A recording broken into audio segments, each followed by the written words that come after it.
Krishaya Bhutale Srimate Bhakti Vedanta Swami Tina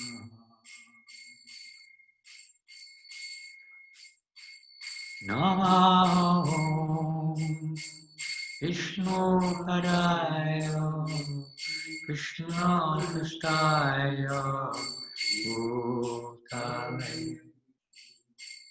Srimate Bhakti Vedanta Swami Nityaname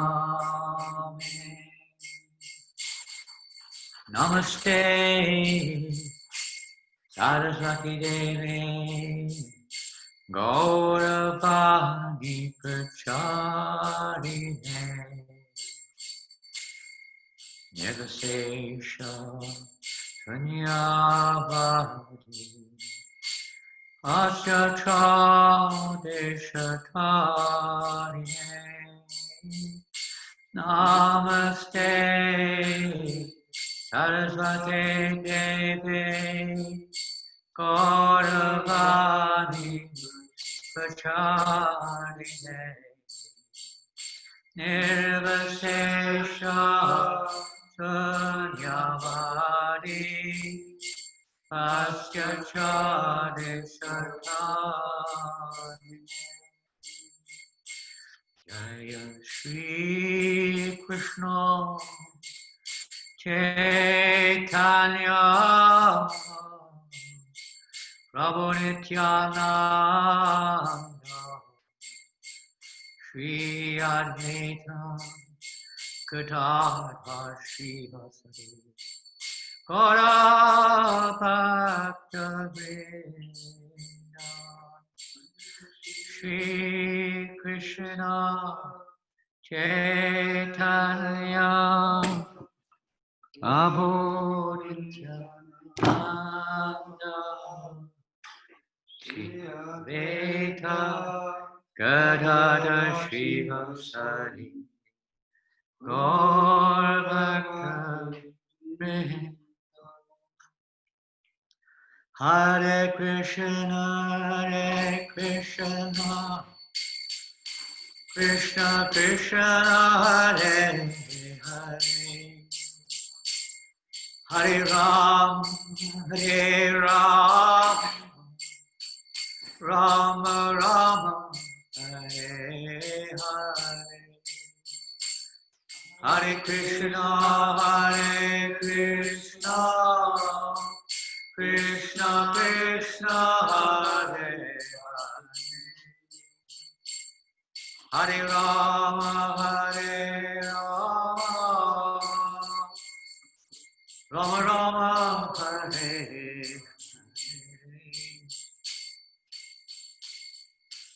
Hare Krishna,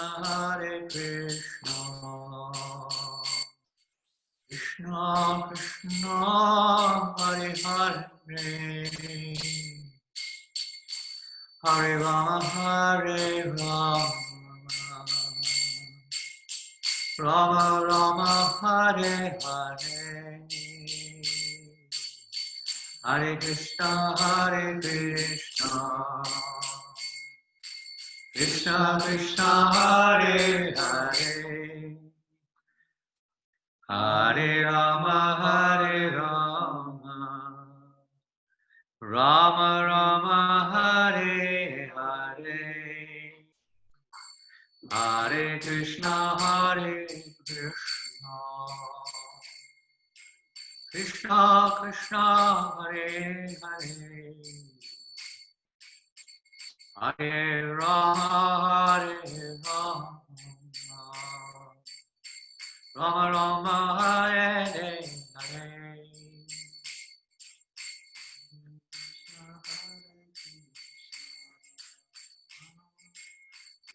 Krishna Hare Hare, Rama Hare Rama, Rama Hare Hare. Hare Krishna, Krishna Krishna, Hare Hare, Hare Rama, Hare Rama, Rama Rama, Hare Hare, Hare Krishna, Krishna Krishna, Hare Hare, Hare Rama, Rama Rama, Hare Hare, Hare Krishna,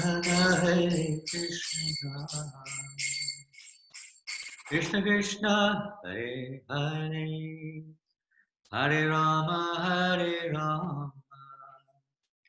Rama Rama, Hare Hare, Hare Krishna, Krishna Krishna, Hare Hare, Hare Rama, Rama Rama, Hare Hare, Hare Krishna, Krishna Krishna, Hare Hare, Hare Rama, Rama Rama,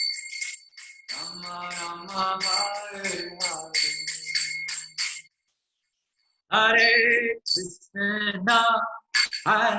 Krishna, Krishna Krishna, Hare Hare, Hare Rama, Rama Rama, Hare Hare, Hare Krishna, Krishna Krishna, Hare Hare, Hare Rama, Rama Rama, Hare Krishna, Krishna Krishna, Hare Hare, Hare Rama, Rama Rama, Hare Hare, Hare Krishna, Krishna Krishna, Hare Hare, Hare Rama, Rama Rama, Hare Hare, Hare Krishna, Krishna Krishna, Hare Hare, Hare Rama, Rama Rama, Hare Hare, Hare Krishna, Krishna Krishna, Hare Hare, Hare Rama, Rama Rama, Hare Hare, Hare Krishna, Krishna Krishna, Hare Hare, Hare Rama, Rama Hare, Hare Krishna, Krishna Hare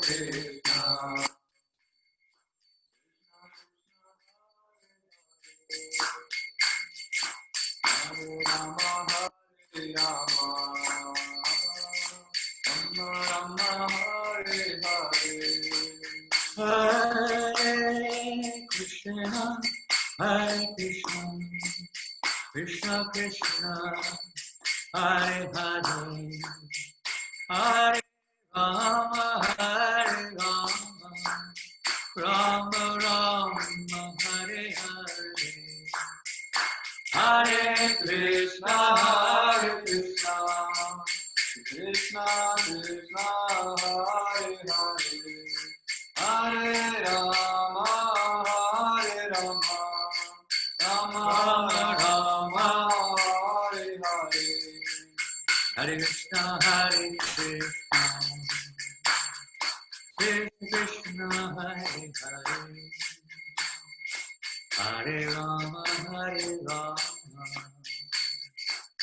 Rama Rama, Hare Hare, Hare Krishna, Krishna Krishna, Hare Hare, Rama, Hare Rama, Rama Rama, Hare Hare, Jaya Prabhupada, Jaya Prabhupada, Prabhupada, Prabhupada, Jaya Prabhupada, Jaya Prabhupada, Jaya Prabhupada, Prabhupada,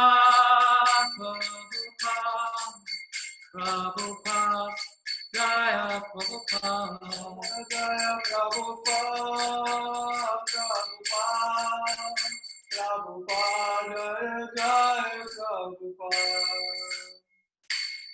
Srila Prabhupada ki, Shri Sri Gaur Nitai ki, Shri Sri Harinama Sankirtan ki, Go Premanande, all glories to the assembled devotees, all glories to Sri Guru Prabhupada. Hare Krishna.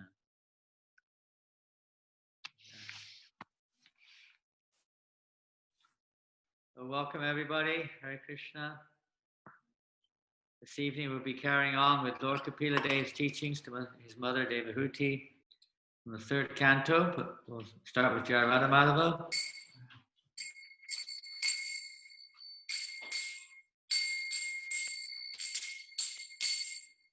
Jai Radha Madhava Kunja Bihari,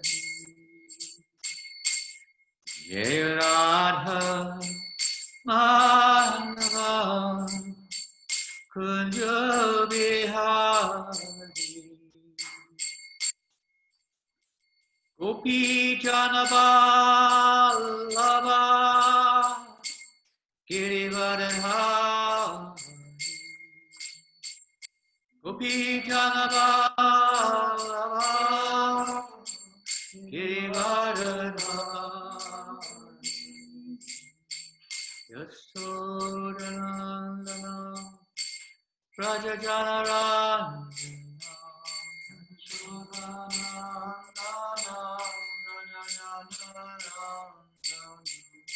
Yasodhanandana Raja Janarandana, Yasodhanandana Raja Janarandana, Yamuna Tira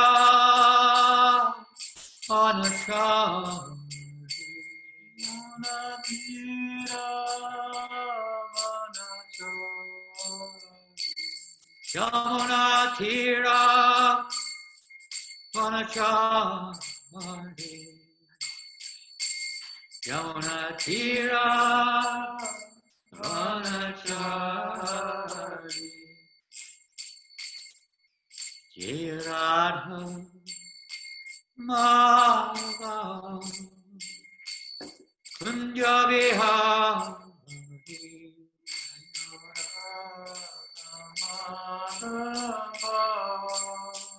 Kunja Bihari, Jai Radha Madhava Kunja Bihari,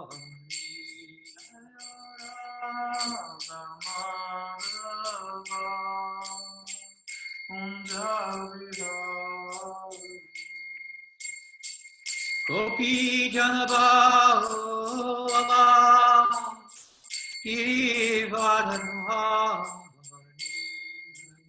Gopi Jana Vallabha Girivardhari, Gopi Jana Vallabha Girivardhari,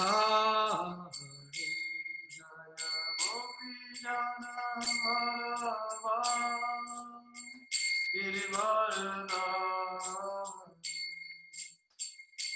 Yasodanandana Rajajanandana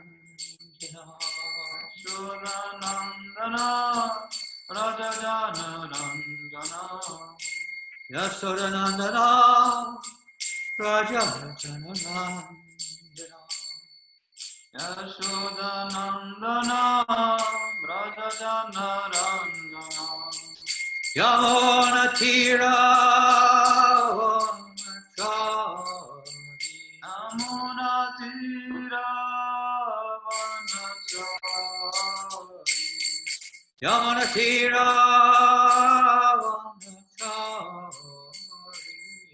Yamuna Tira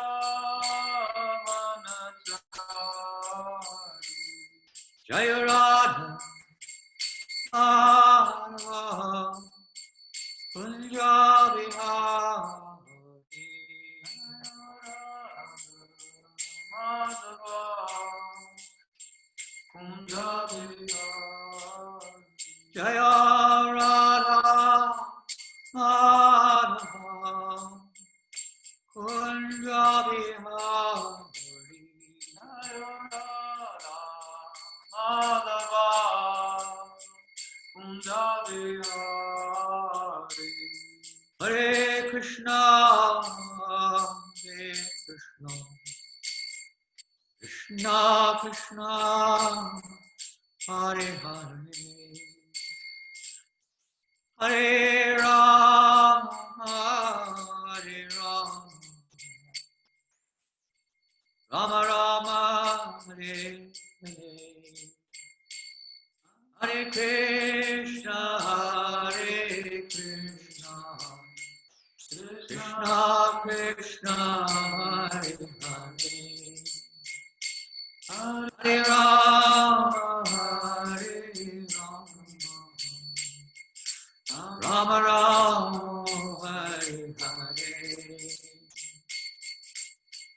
Hare Krishna Hare Krishna Krishna Krishna Hare Hare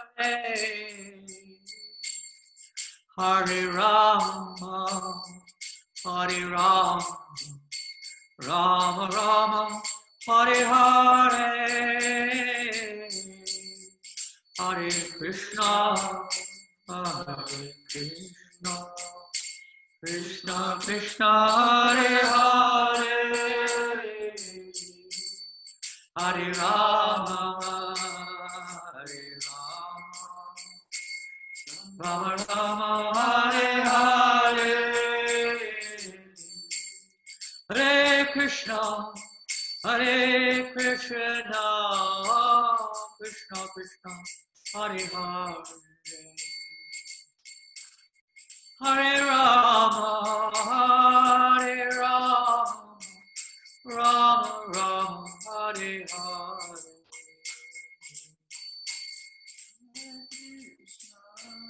Hare Krishna Krishna Hare Hare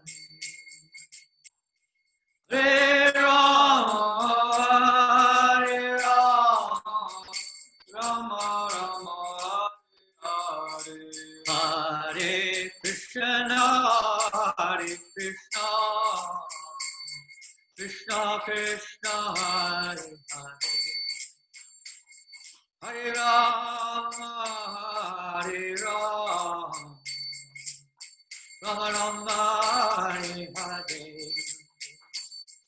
Hare Krishna Krishna Krishna Krishna Hare Hare Hare Rama Rama Rama Hare Hare Krishna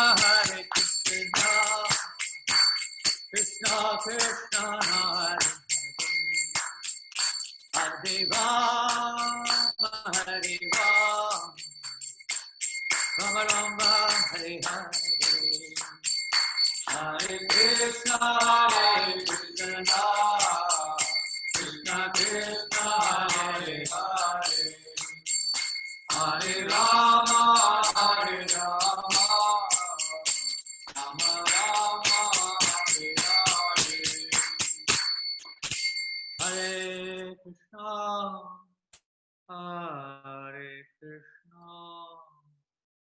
Krishna Krishna, Hare Hare, Hare Rama, Hare Rama, Rama Rama, Hare Hare. Hare Krishna, Krishna Krishna, Hare Hare, Hare Rama, Rama Rama, Hare Hare.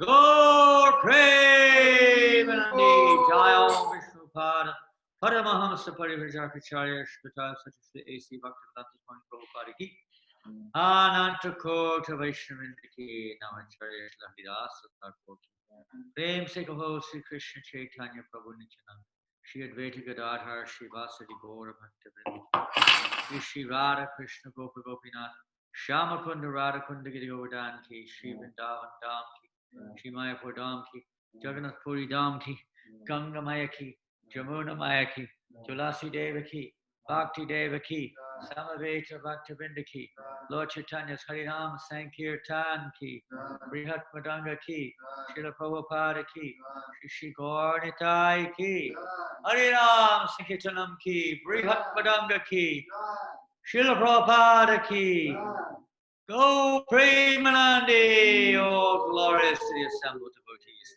all glorious to the assembled devotees, all glorious to the assembled devotees, all glorious to Sri Guru and Garanga, all glorious to Srila Prabhupada.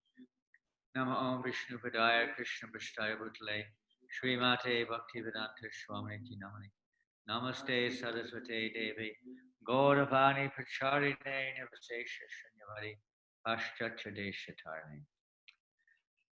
Om Namo Bhagavate Vasudevaya. Om Namo Bhagavate Vasudevaya. Om Namo Bhagavate Vasudevaya. Om Namo Bhagavate Vasudevaya. Om Namo Bhagavate Vasudevaya.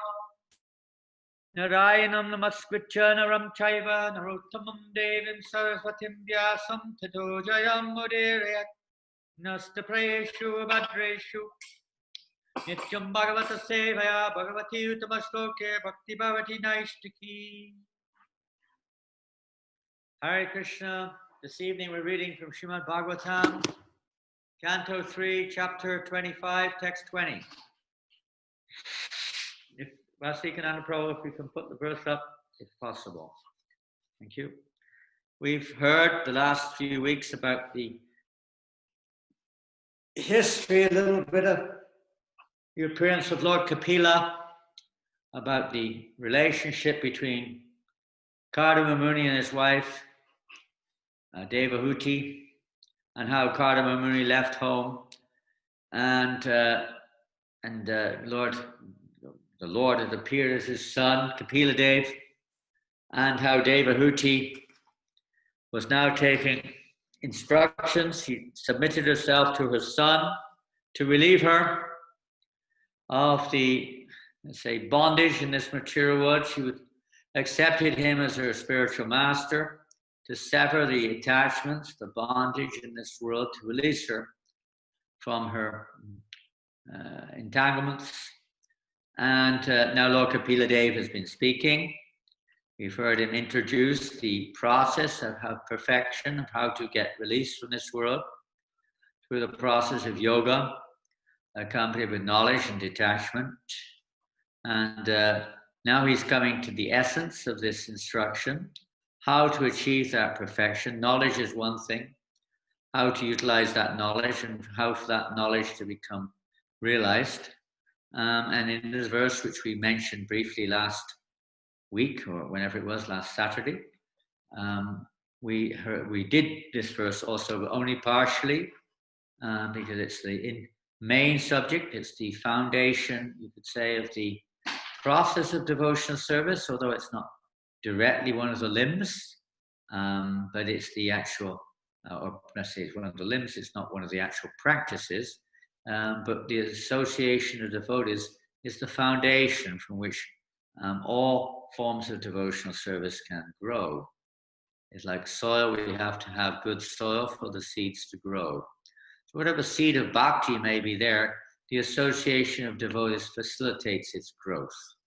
It's like very fertile soil. And we all know the soil is not very fertile. The seed will not grow very well. Maybe we'll get weeds instead. So the association of devotees is like, again, there are different types of devotees. There are devotees who are very more advanced than we are, mostly. And there may be persons who are just very new coming in. And there may be other persons who are actually, let's say, not, they may have some relationship with devotee, but they're in the mode of, later in this section, Lord Kapila Dev will talk about devotional service in the mode of goodness, devotional service in the mode of passion, devotional service in the mode of ignorance.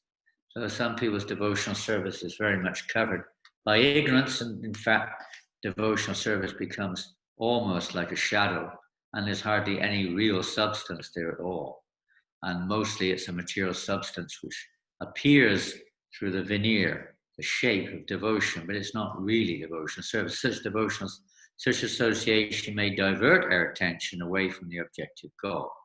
It may actually diminish or reduce our progress in spiritual life. So association with devotees is also, there's also a degree of quality involved as well. It's not just a blanket statement which covers anything and everybody who has any kind of, let's say, veneer of Krishna consciousness, because there's still something there, but it's very shallow.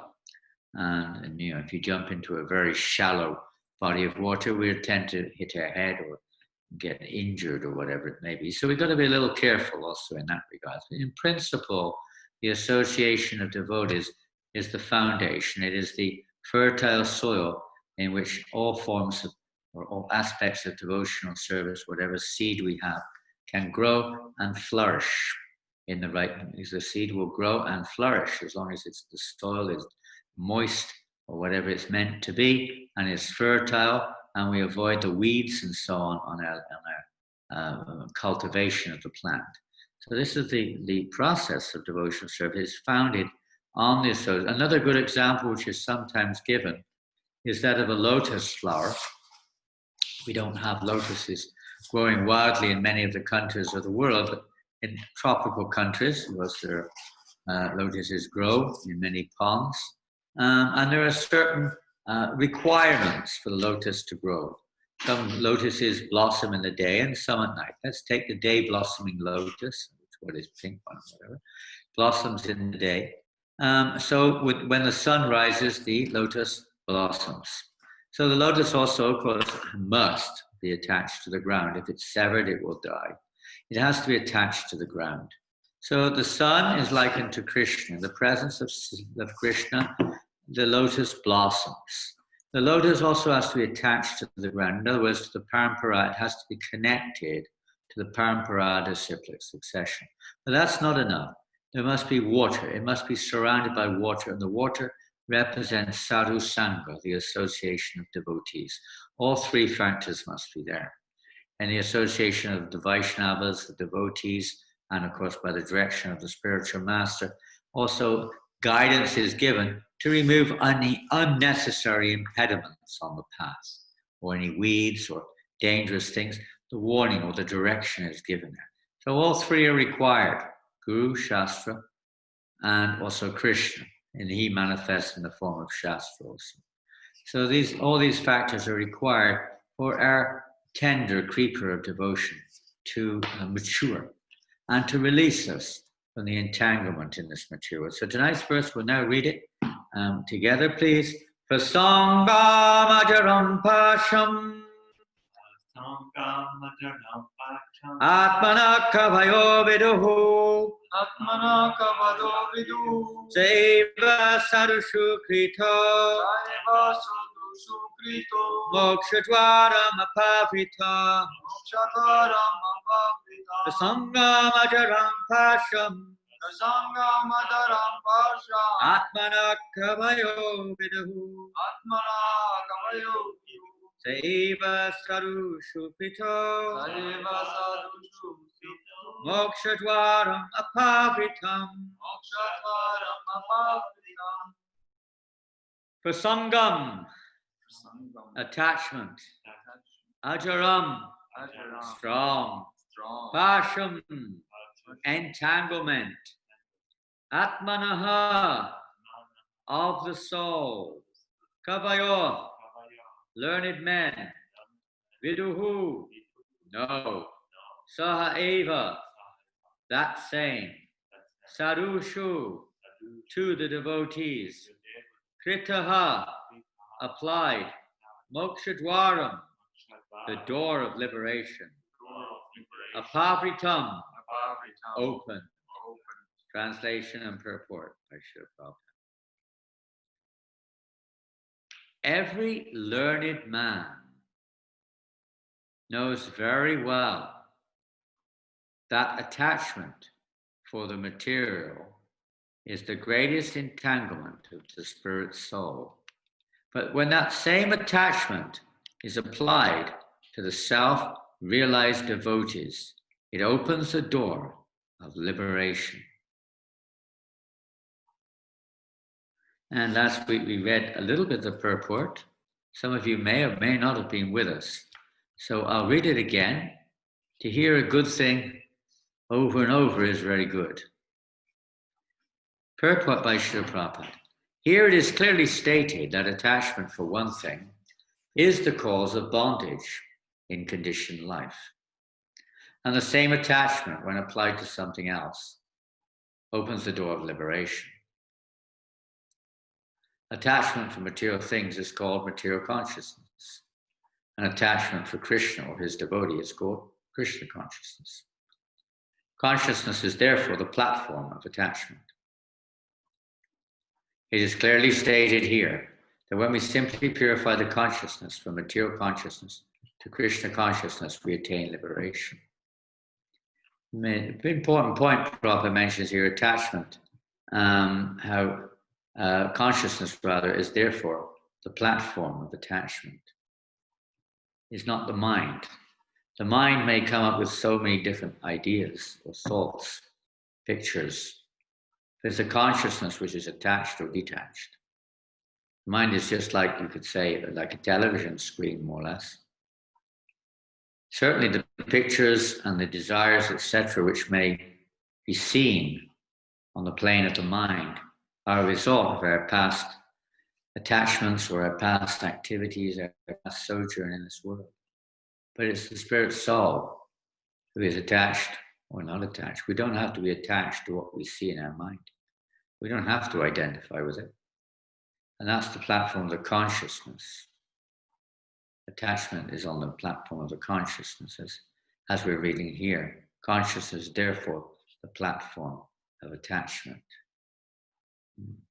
Despite the statement that one should give up attachment, desirelessness is not possible for a living entity. A living entity by constitution has the propensity to be attached to something. We see that if someone has no object of attachment, if he has no children, then he transfers his attachment to cats and dogs. This indicates that the propensity for attachment cannot be stopped. It must be utilized for the best purpose. Our attachment for material things perpetuates our conditional state, but the same attachment, when transferred to the Supreme Personality of Godhead, or as devotee, is the source of liberation. We all know when we say, oh, Prabhu, I'm too attached. We're all very attached to certain things, gross and subtle. Everyone in the world, everyone in the universe is so attached. So many, especially family life, sex life, so many attachments which are very strong, keeping us bound up in this world. We may be attached to money, we may be attached to name and fame, we may be attached to everything, our body, so many things we're attached to in this world. Because it's the nature of the soul, and the consciousness of the soul is the platform where all these attachments are experienced, you say, by coming in contact with various objects, we become attached. They can be subtle or gross objects. It's on the platform of attachment. The soul kind of like, what do we say, radar or something. It's scanning everything and then becomes attached to certain things, depending on how we relate to that particular object. We become attached or detached. Here it's recommended that attachment should be transferred to the self-realized devotees, the sadhus. And who is a sadhu? Who is a sadhu? A sadhu is not just an ordinary man with a saffron robe or a long beard. Maybe sometimes we see it, especially in India, sometimes everyone with a long robe, orange robe, long beard, sadhu. Well, maybe, but that's not the main qualification of a sadhu. A sadhu is described in Bhagavad Gita as one who unflinchingly engages in devotional service. Even though one is found not to be following the strict rules and regulations of devotional service, if one simply has unflinching faith in Krishna, the Supreme Person, he's understood to be a sadhu. So that's the main qualification, one's unflinching faith in Krishna, come what may. Due to conditional life, sometimes one may act in a way which is not, let's say, considered to be like that of a sadhu. Sometimes due to our past condition or present circumstances. But the primary mood of such a person, of such sadhu, is their unflinching devotion to Krishna. Nothing will stop that unflinching devotion. It's first from the Bhagavad Gita, in the 9th chapter of Bhagavad Gita, which we're not going to discuss it tonight. We'll discuss it on another occasion when we're looking at the qualities of a sadhu. Tonight's verse is more or less introduction to this subject matter of the importance of association with devotees, or let's say the importance of association in general. A sadhu is a strict follower of devotional service. It is recommended here that if one at all wants to realize Brahman or spiritual perfection, his attachment should be transferred to the sadhu or devotee. Lord Chaitanya also confirmed this, Lava Matra, Sadhu Sangi, Sarvasiddhi Hoy. Simply by a moment's association with the sadhu, one can attain perfection. Go to the book now. Mahatma is a synonym of sadhu. It is said that the service to a Mahatma, or elevated devotee of the Lord, is Dwara Mahur Vimukte, the royal road of liberation. Mahat Sevan Dwara Mahur Vimukte, Tamo Dwaram Yoshitam Sangi Sangha. A very famous verse is, as you can see, 5th canto, spoken by Lord Rishabdev to his sons, including Bharat, which is the eldest son of Maharaj Rishabh. And he's explaining here, we'll read the verse in a minute. Okay, well, leave it for now. Rendering service to the materialists has the opposite effect. If anyone offers service to a gross materialist or a person engaged only in sense enjoyment, then by association with such a person, the door to hell is opened. Because there are different people in different modes of material nature. But for a devotee, heaven or hell in this material world is all the same. Even impersonal liberation to a devotee is like hell.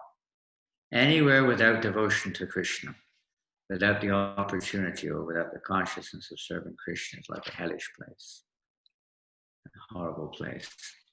So even if it's heaven, if there's no devotees there, there's no devotion, there's no love for Krishna there, for a devotee that's hellish. Brahman is the most hellish because there's literally no chance at the level of Brahman, Brahmajyoti, of service.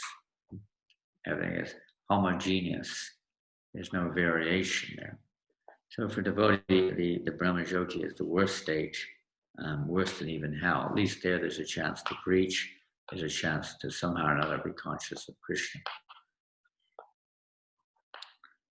The same principle is confirmed here. Attachment to a devotee is attachment to the service of the Lord. Because if one associates with a sadhu, the result will be that the sadhu will teach him how to become a devotee, a worshipper and a sincere servitor of the Lord. This, you could say, in a nutshell, is the process of bhakti, that somehow or another, by good fortune, we get the opportunity to come in contact with Krishna consciousness. And that little contact gives us the opportunity, maybe a tiny little bit of faith develops, giving us the opportunity to associate with a sadhu, saintly person. They may go simultaneously, but the sadhu actually gives us that little drop of good fortune, and we may be able to fortunately hear from them. And when one hears from a sadhu, then the sadhu will give us, he's not just going to entertain us, just praise us for being what we are. He's going to give us directions to help release us from our bondage in this world. And if our faith is sufficient, we will begin to put those little instructions into practice. And that's the good, these are the gifts of the sadhu. He gives us this opportunity to engage in devotional service and get free from our bondage, and free from fear, and so on and so forth. Then they will teach us how to become a devotee, a worshipper, and a sincere servant of the Lord. These are the gifts of the sadhu. If we want to associate with the sadhu, we cannot expect him to give us instructions on how to improve our material condition. It's not the position to approach a sadhu and say, "Hi, how's it going then? Nice day. How's your wife? What do you think of the news?" This is not the business purpose for approaching a sadhu. Bhaktivinoda Thakur says that maybe a sadhu will answer one or two questions just for making a contact, but he's not there as our kind of to entertain us or just somebody to socialize with. The business of the sadhu is to cut the knots of our attachment in this world. And sometimes he has to use strong words. All spiritual words in one sense are strong because it's Shastra. We were saying last night, Shastras. We have Shastra, which is like material weapons. Shastra is transcendental, sound, vibration, spiritual weapons, we could say. To cut the knot, yada nijas neakta kamragvanti nibandhanam, chindanti kovadas tasya kona kriyat kataratim. To cut the binding knot of material reactionary work. And the sadhus, they sometimes speak strong words to cut that knot. And that is the meaning. It's not just to get some blessing from a sadhu so that we can have nice babies or become rich in our business or something like that. No, it's to get free of our material entanglement. That is the result. And how you see, who give us instructions how to cut the knot of contamination and material attraction, and how to elevate ourselves in devotional service. That is the result of associating with a sadhu. Kapila Muni first of all instructs that the path of liberation begins with such association. There's lines going in there, I can see. Maybe Rasikananda is highlighting certain lines there. It's quite an important statement for all of us to take into account. We're wasting our time actually approaching a saintly person or guru, sadhu, whatever, and asking mundane questions. First, there's a fine line between mundane questions and questions which are related to devotional service in terms of situations in our life which we're not able to deal with, and thus it appears to us that they're impeding our devotional progress. That's a fine line. But in principle, we should not unnecessarily, that's for sure, indulge in social grumya. It's called grumya kata with a sadhu. It's not the business of a devotee at all. So it's pretty important. We can go back to the picture now, the general picture, Masika. There we go. It's pretty important that we understand what is a sadhu. Well, we'll hear about that, Krishna willing, in the next few sessions. The next few verses particularly deal with the characteristic of a sadhu. And tonight we're just, as I say, in general, the importance of association is the subject matter tonight, and the effects of association. So this is called sambandha, to know. Any subject matter, it's important to have some knowledge of what we're talking about, what the qualities of a doctor are before anyone can claim to be a doctor. We should know what the characteristics are. Anyone can say, I'm a guru, sadhu, this, that, the other, but it's important to have some knowledge of what the characteristics of a guru or sadhu are. That's called sambandha. So that we'll be hearing about in the next few days, Krishna willing. So tonight we're going to hear primarily from Lord Chaitanya Mahaprabhu, Krishna willing. But before we do that, we're going to look at a few statements. As I mentioned earlier, we'll look at this statement from Lord Rishabdev from the 5th canto. If you want to tune in, I'm going out of order. What's happening? Okay. 5th canto. 552. It's a famous verse. Lord Rishabdev's teachings. I'm not going to read the whole verse. It's Sanskrit goes Mahat Sevam Dwara Ho Vimukte Tamo Dwara Yoshitam Sangi Sangam. And this basically means that one can attain the path of liberation from material bondage only by rendering service to highly advanced spiritual personalities. And the second part of that goes, for those who are not interested, first of all, in the association of such highly advanced spiritual personalities, one will be engaged in rendering service to Krishna, rendering service to the Mahatmas, which ultimately is rendering service to Krishna. And for those who are not interested in that, and those activities, who associate with people or persons who are very fond of sex life, if you're men attached to women, the path to hell is wide open. A very wide open path, an easy path to go down, hard path to come out of. The path of devotion service may be seen a little narrower. But in the association of devotees, it becomes very easy to cross over. As we've quoted many times, this material ocean is an ocean of great danger. But it becomes reduced to like the size of the water in a calf's hoof print. Very easy to cross over if we take shelter of the Supreme Lord, which means taking shelter of the devotees of the Lord. Without taking shelter of the Narottam Das Thakur, Charya Vaishnava Seva Nishtaya Parikeva, he describes how nobody can go back to Godhead without serving the Vaishnavas associated with devotees. Not possible. It's not like, there's some material qualification or by our endeavor alone. It's only by the mercy of the Vaishnavas we can go back to Godhead. In the purport, Srila Prabhupada says, the human body is like a junction, like on train lines. You get junctions. At junctions, you can change trains and go in different directions, etc. One may either take the path of liberation or the path leading to a hellish condition.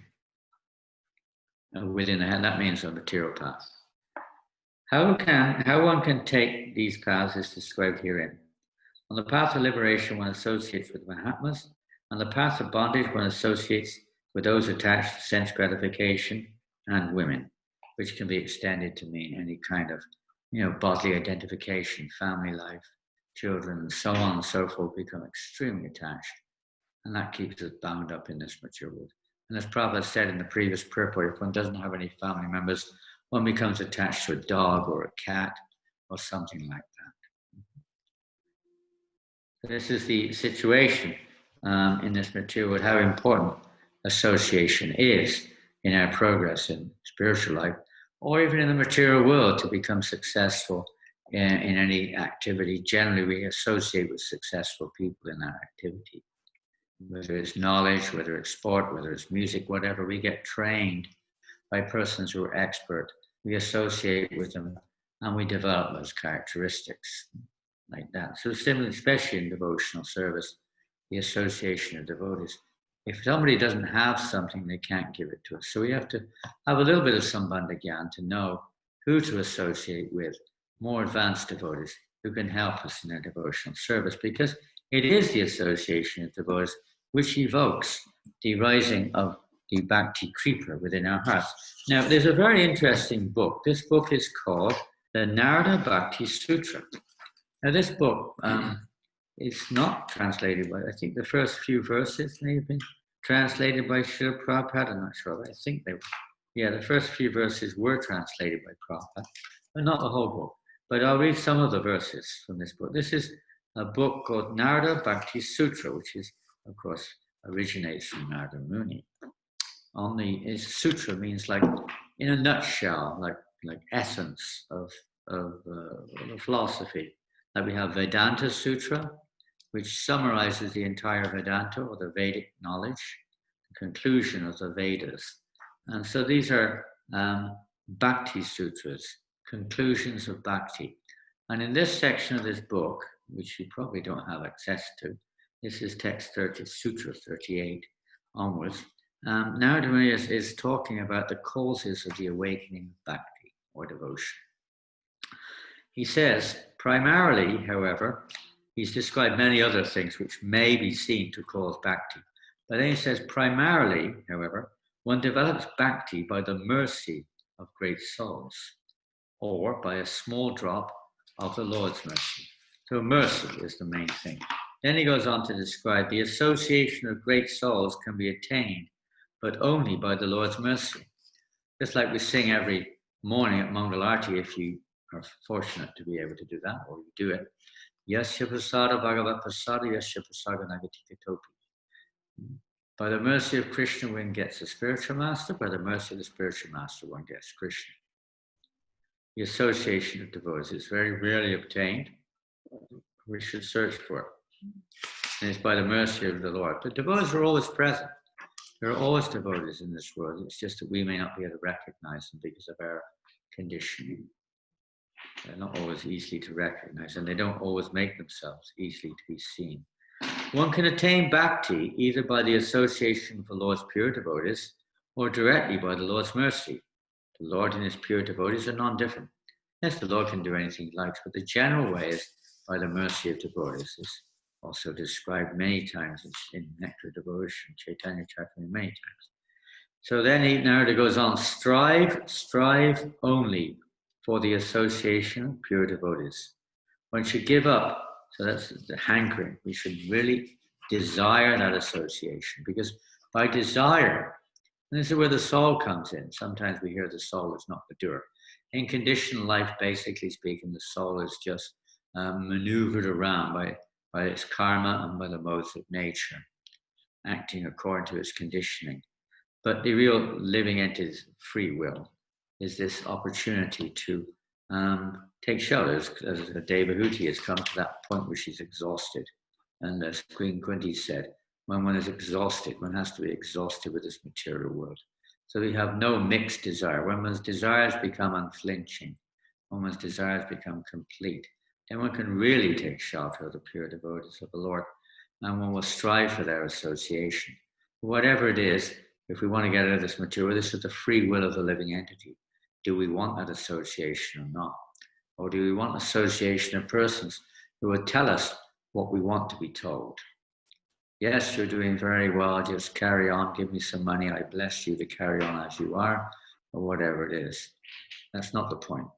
The real point is that so we have to desire for the sadhu to actually release us by their directions, by their strong words. We have to be humble to accept their instructions and apply their instructions. It's one thing to associate with a devotee, but real association with a devotee is to actually follow their instruction. That's how we associate, not just by a physical contact, but by applying their instructions in our lives. That's real sadhu sangha. So we should strive for that association of those devotees, of pure devotees. And that may not be physical all the time, but striving for it in the sense that we should strive to fulfill their desires. Srila Prabhupada says that in the presence of the spiritual master, one may be able to directly associate with him, but in the absence of the spiritual master, one should make the instructions of the spiritual master his life and soul. One worships the instructions of one's spiritual master. One should give up all kinds of degrading. Now we're going to the other side. This verse from the Srimad Bhagavatam, 3rd canto, which we're focusing on tonight, describes both sides, the result of association or attachment to devotees and the result of attachment to non-devotees, basically, or devotional service or material service.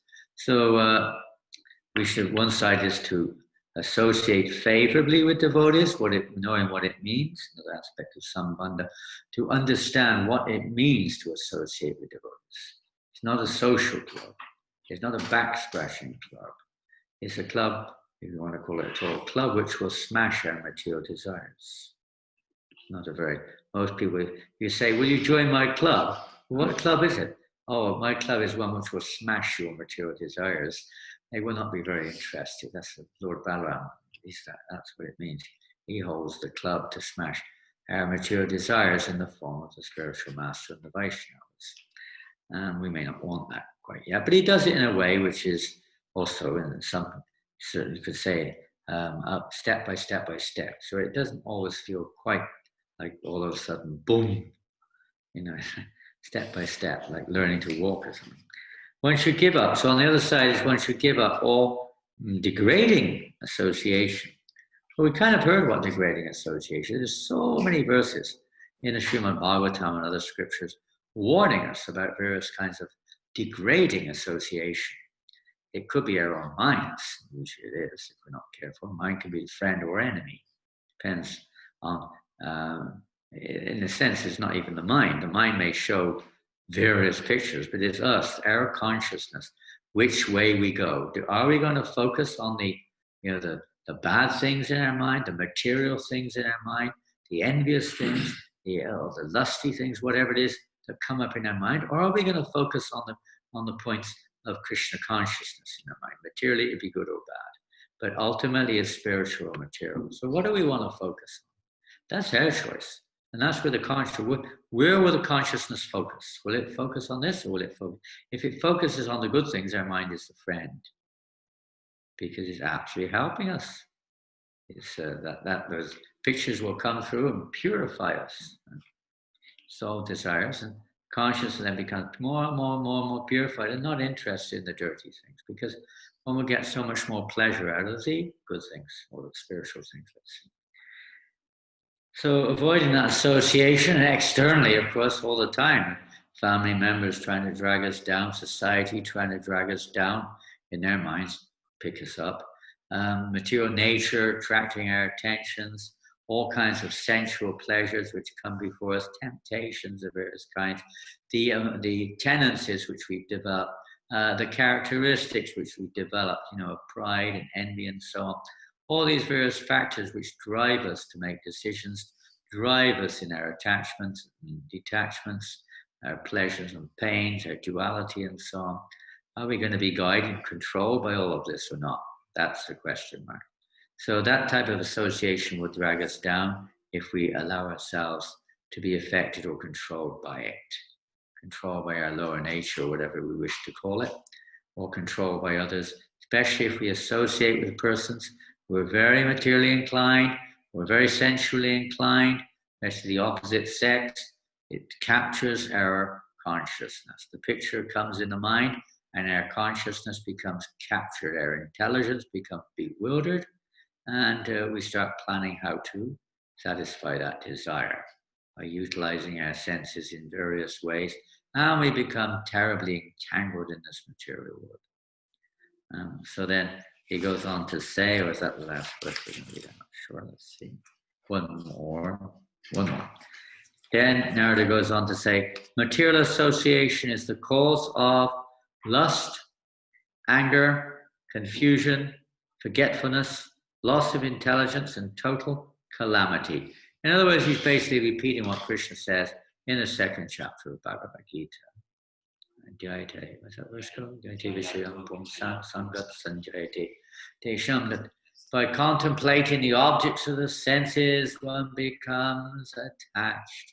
From attachment, lust develops. Lust, when it's not fulfilled, particularly anger arises. From anger, then you become bewildered, forgetful, memory, loss of memory, and then one loses one's intelligence and falls down.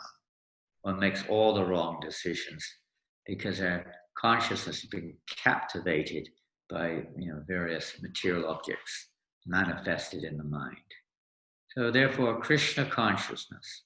So now we're going to go on to, that was Narada Muni. How will this change? How can we actually change it? So there's a beautiful verse. There's a verse in the 5th canto spoken by Jadbharat, but I'm going to read the one in the 7th canto, And if you have your 7 cantos there, you can go to chapter 5.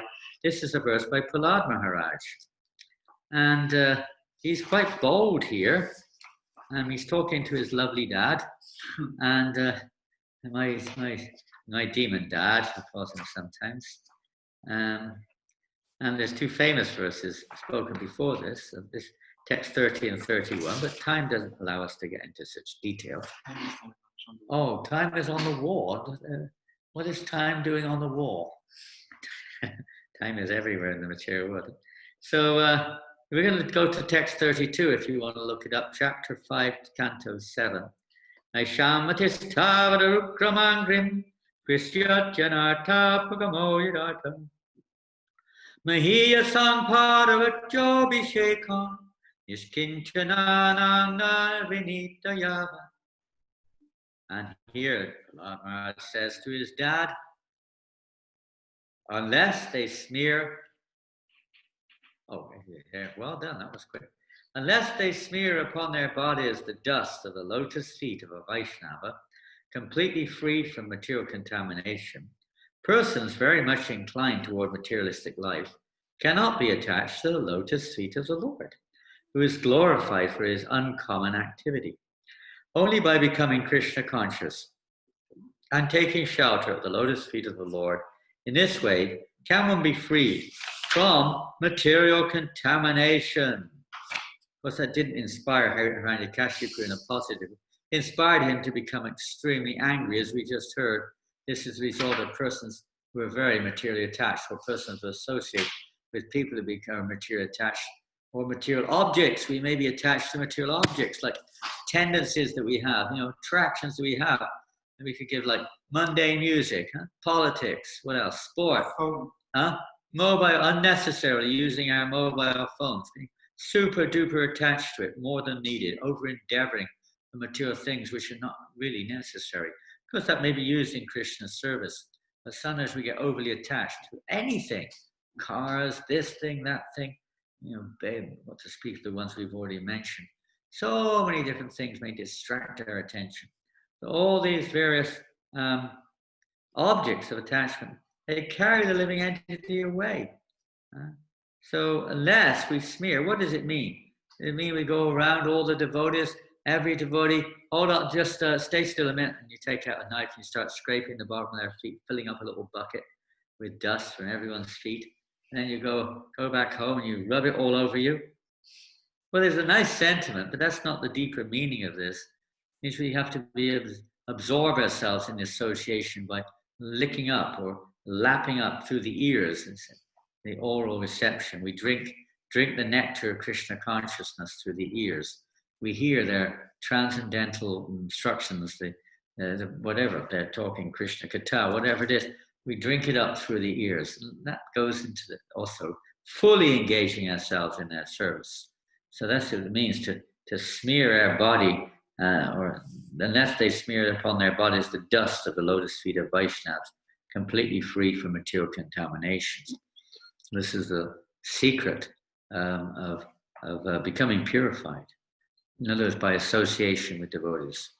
As we become conditioned by association over many lifetimes with the objects of the senses and persons who are attached to the objects of the senses, we have to become attached to Krishna by associating with devotees. That's the all-important point mentioned there. So now, I won't read the purport, it's very long, purport to that verse, but it's a really important verse. I recommend you to read it. Many quoted verses in the purport also, which are very valuable. To know, you may know them already. For instance, Yasyadeva Prabhati Tadeveti Tago Tashyadeva Kashante Mahatmanaha. Only unto those great souls who have implicit faith in both the Lord and the spiritual master are all the imports of Vedic knowledge revealed. If we become attached to the devotees, then Krishna reveals everything through the mercy of the devotees. That's their gifts. So we'll put that one aside. Now we're going to go to, as I said earlier, mostly tonight we'll be looking at Caitanya Caritamrta.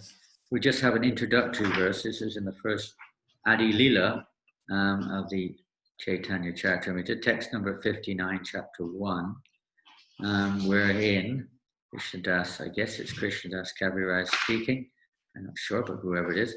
One should therefore avoid bad company and associate only with devotees. With their realized instructions, such saints can cut the knot, connecting one with activities unfavorable to devotional service. We need that help because our tendency is often to go to things which are unfavorable, to associate with persons who are critical, negative, this, that, the other, or have ulterior motives and so on and so forth. A tendency may be there, and certainly there's a tendency to go towards, material sense enjoyments of various kinds, or maybe other forms of the modes of nature, laziness, or mundane philanthropy, becoming attracted to so many different things for the sake of it, and we may become attached to even things which may look good, but like veganism and so on and so forth. Now, many devotees are vegans, but the devotee shouldn't be attached to being a vegan. That may be a tactical move for the sake of preaching on some devotee's case, but it's not a devotional move. It's a material move based on material sentiments, which from a material point of view may look good. It may be based on health sometimes, but generally not. Generally it's based on some material sentiment, some not understanding what is actually the spiritual, what is really spiritual sentiment. And we may be attached to so many different things in this world, just simply, it's a mundane charity work, or being seen as a nice person, being more attached, like Yudhisthira was, to Dharma than they were to surrendering to Krishna. Like that, we maybe get caught by the mode of goodness. That's another form, let's say, unfavorable, which is unfavorable to devotional service. But in the association of pure devotees, we can get freed of all these various, say, obstacles on the path of pure devotion. And now we're going to go to the main section, which is from the Caitanya Caritamrta also, and this is in the Madhya Lila. And this chapter, chapter 22, is such an important chapter of the Caitanya Caritamrta. This is the instructions of Lord Chaitanya Mahaprabhu to Sanatana Goswami. When Lord Chaitanya Mahaprabhu met Sanatana Goswami in Allahabad for 2 months, Allahabad, was it? Where did he meet him? Benares. He met him in Benares. For 2 months he was there, and he preached to him for 2 months. 2 months. Now, generally, Benares is the place where the impersonalists, is the seat of the impersonalists. And there were a few devotees there. Lord Chaitanya went there specifically to enliven those devotees. But whilst he was there, Sanatana Goswami turned up. Sanatana Goswami had just escaped from his entanglement in his service to the king, Nawab Hussain Shah in Bengal, and he'd escaped, and he was going to, hopefully, to join Lord Chaitanya. And by Krishna's arrangement, he met Lord Chaitanya Mahaprabhu in Benares or Varanasi. And there, the Lord instructed Sanatana Goswami for many long time, many months or many days on the banks of the river Ganga. And there he instructed him in the process of devotional service. So this is chapter 22. And I'm just going to read a few verses. The whole section is dealing more or less with association of devotees, but I'll just read a few. This is text number 15 of the 22nd chapter. And Lord Chaitanya says, in this way, the conditioned soul becomes the servant of lusty desires. This is for those who are entangled in the material world. Maybe I should hop back one way. Due to this, till we get the foundation to this verse. Due to his being opposed, that means us, opposed to Krishna consciousness, the conditioned soul is punished by the witch of the external energy, Maya.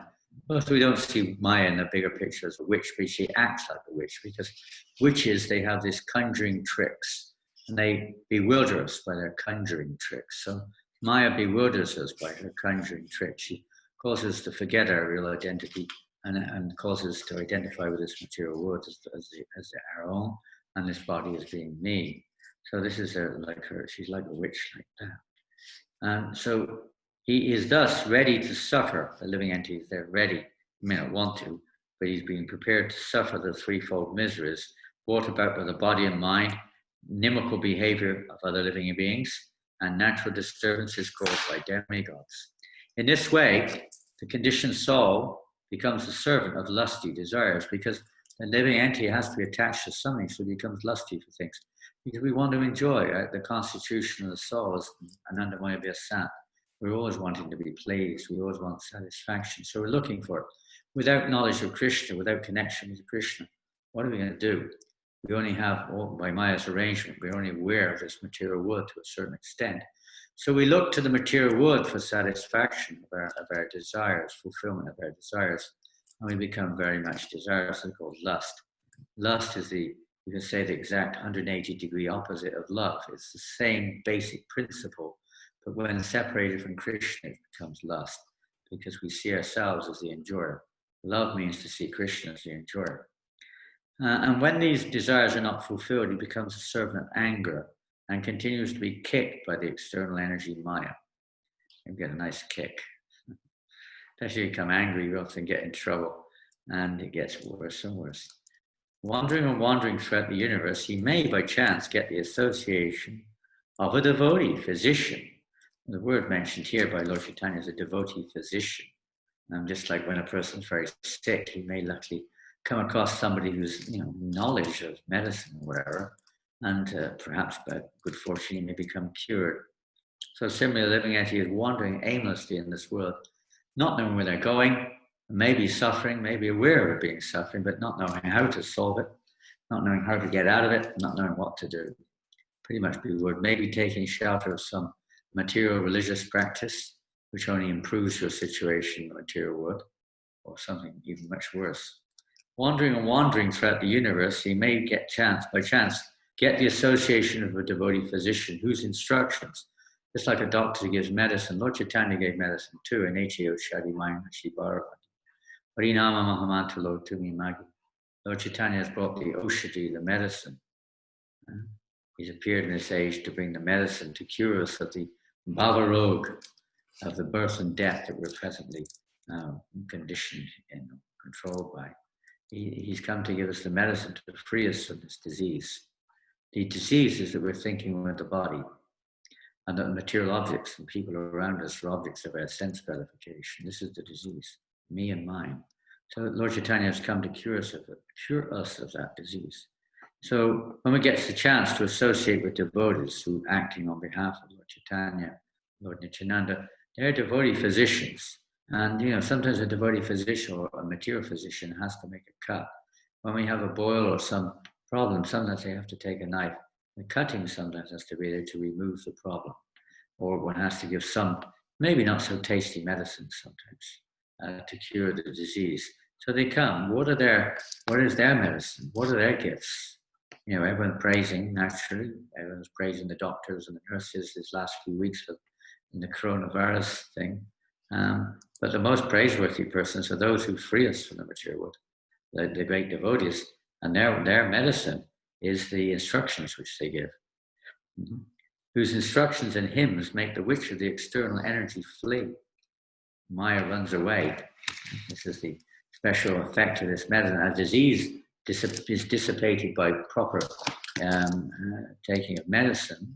Similarly, Maya runs away, or is, let's say, dissipated in the presence, or when the pure devotee's instructions are followed, and Maya can no longer stand, like that. Or when the Sankirtan, the chanting of the holy names, he said when there's loud kirtan, and Kali runs through his life. He doesn't like the loud kirtan. That's because of the quality of kirtan as well. The conditioned soul thus gets into touch with the devotional service of Lord Krishna, and in this way he can approach nearer and nearer to the Lord by association with the instructions of those pure devotee physicians who come into this world to give that association. We left the spiritual world. There are different schools of thought. Generally, we understand. We left the spiritual world. We didn't want to associate with Krishna. We wanted me to be in the center as the enjoyer. So Krishna's placed us in this material world. We see it like that, although we can't really experience it properly. We see it like that we're the enjoyers, we're the centers. And our whole life is based on that, trying to fulfill our egocentric desires. And the pure devotees come in to give us Krishna's association. they voluntarily come into this world to give us that chance, because it is by association. Without the association of devotees, how on earth are we going to change? We're only going to associate with other persons who are either in the mode of goodness, passion, or ignorance. And even if they are religiously inclined, their religion is very much in the mode of goodness, passion, and ignorance. Usually with quite a bit of ignorance and passion mixed in there too. Now, although it's a little bit pious, it's still only material, it's mundane. Srimad Bhagavatam, completely Dharma Projita Kutavatra, Paramona Matsavanam Satam. This Srimad Bhagavatam completely rejects all material activities which are materially motivated.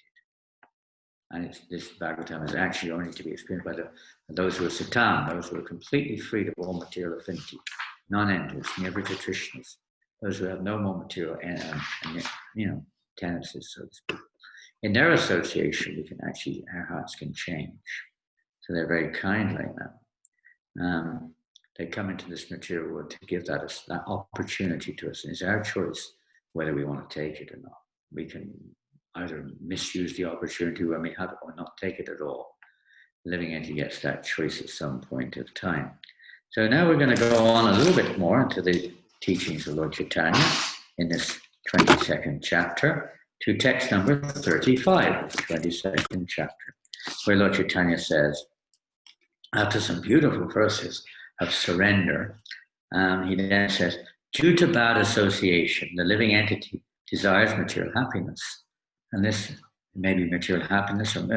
A good example of that is even in the Krishna pastimes. If you've ever read the Krishna book, you may have read the story of the Vida gorilla, a very famous gorilla in Krishna Lila, was very powerful gorilla, who literally was very angry and basically attacked because his very close friends, Narakasura and others, were being killed by Krishna, etc. So he was extremely angry.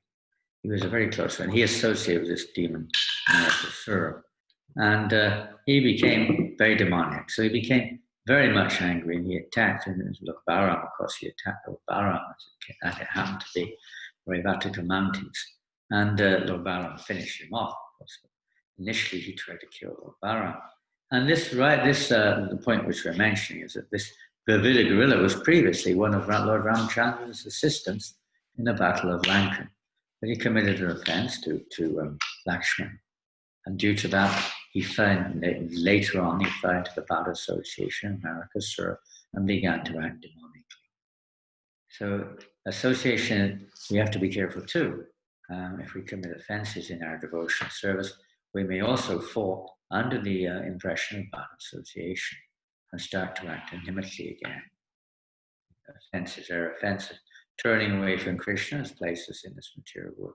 And even though we've had the chance to associate with pure devotee, if we're not careful, if we have some envious mentality towards pure devotee or towards any devotee, in fact, we have to be careful. That may also trigger off this reaction of again falling into bad association. Persons who also like to criticize or fault find or whatever it is, space out into material things.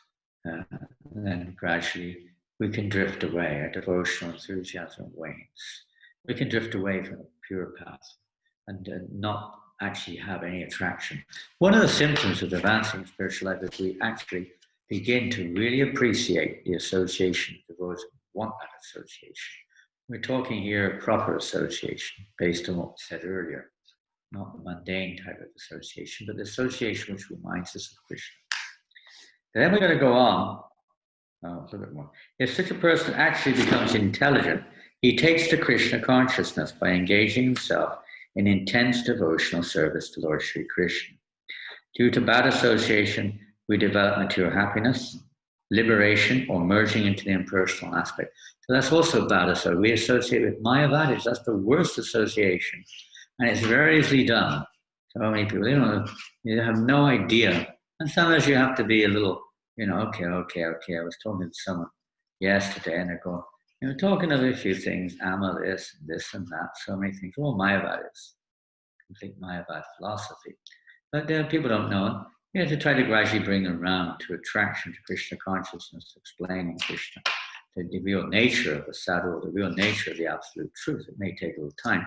We have to be very careful not to become compromising in these situations where sometimes, whatever. But we have to be careful in our association. Practically everyone's a Mayavadi in one sense, not a pure Mayavadi, but affected by Mayavadi. When Prabhupada was preaching in New York in 1966, he was really going into it against Mayavad philosophy amongst boys and girls who were not initiated. And one of them asked Swamiji, he said, Swamiji, he was wondering, why are you always talking about these, what are they called, Mayavadis or whatever? He was thinking that maybe Swamiji had an argument with some of these people in India and he can't get it off his mind, it's like bugging him, or something like this, some kind of run-in. Didn't know what it was. So Prabhupada said, why am I talking about Mayavadis? He said, because you are a Mayavadi.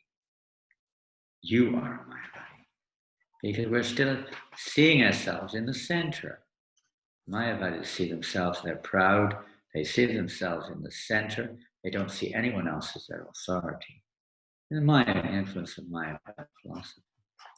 And then if we're spiritually inclined, then the Mayavadi means our intention is to merge or to become one with God. This is the most dangerous. Lord Chaitanya said, this is the most dangerous, more than even material association, is associating with this philosophy or with persons who are proposing or propounding this philosophy, etc.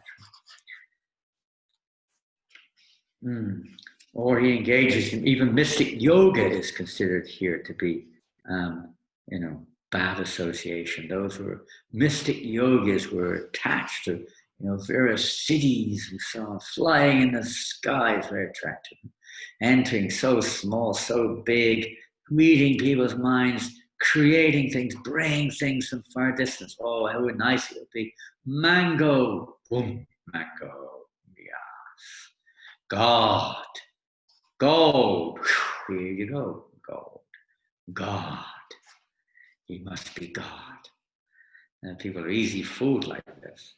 This is also bad association. If such a person actually becomes intelligent, if he takes to Krishna consciousness by engaging himself in intense devotional service to Lord Krishna, requires the association of the devotees to evoke that actual realistic change. I'm going to jump forward a few verses now in this 22nd chapter. Here we go. Text number 47. Krishna, Lord Chaitanya said, is situated in everyone's heart as Chaitaguru, the spiritual master within. When he is kind to some fortunate conditioned soul, he personally gives one lessons to progress in devotional service, instructing the person as the super soul within and the spiritual master without. Fortunate conditioned soul, one who takes advantage of the opportunity when they get it to associate with devotees. And there are maybe a few other factors there. They want to let go of the material world, but basically they're taking advantage of the association with pure devotee. They're the fortunate souls. And then we go on. Oh, my Lord, oh, infallible supreme person, when a person wandering throughout the universes becomes eligible for liberation from material existence, we heard about the eligibility in the case of Devahuti, say, he gets an opportunity to associate with devotees, or to hear from devotees. When he associates with devotees, his attraction for you is awakened. You are the Supreme Personality of Godhead, the highest goal of the Supreme Devotees, and the Lord of the universe. It's very similar to that other verse, Brahmanda Brahmate Kom Bhagavan Jeev Guru Krishna Prasadi Pai Bhakti Lata Bija. After wandering this material world for many, many lifetimes, by good fortune one gets the chance, and by the grace of Krishna, one gets the chance to associate with a devotee. And by the mercy of the devotee, one gets the seed of devotional service planted in one's heart. And this is good fortune, having this opportunity to meet a devotee. But it says here, when a person wandering through the universe becomes eligible, when we're sufficiently exhausted by our material experiences. And Sadhu Krishna's mercy is the other one. And he can, as if he wishes, just wake a living entity up. But generally it's when the living entity is actually ready I've had enough of this material world. I've had enough. That can also be evoked by the power of a devotee. It's like Narada Muni. When Maharaj the Hunter had the association of Narada Muni, Maharaj the Hunter certainly wasn't seeming to be in a position of material exhaustion. But by the most amazing, powerful association of Narada Muni, he woke up. So similarly in our case, in many cases, because many devotees ask Prabhupada this question, where is our piety? In the Bhagavad Gita, Krishna says, Yesham Tvantapatam Apam Jananam Punyakarmanam.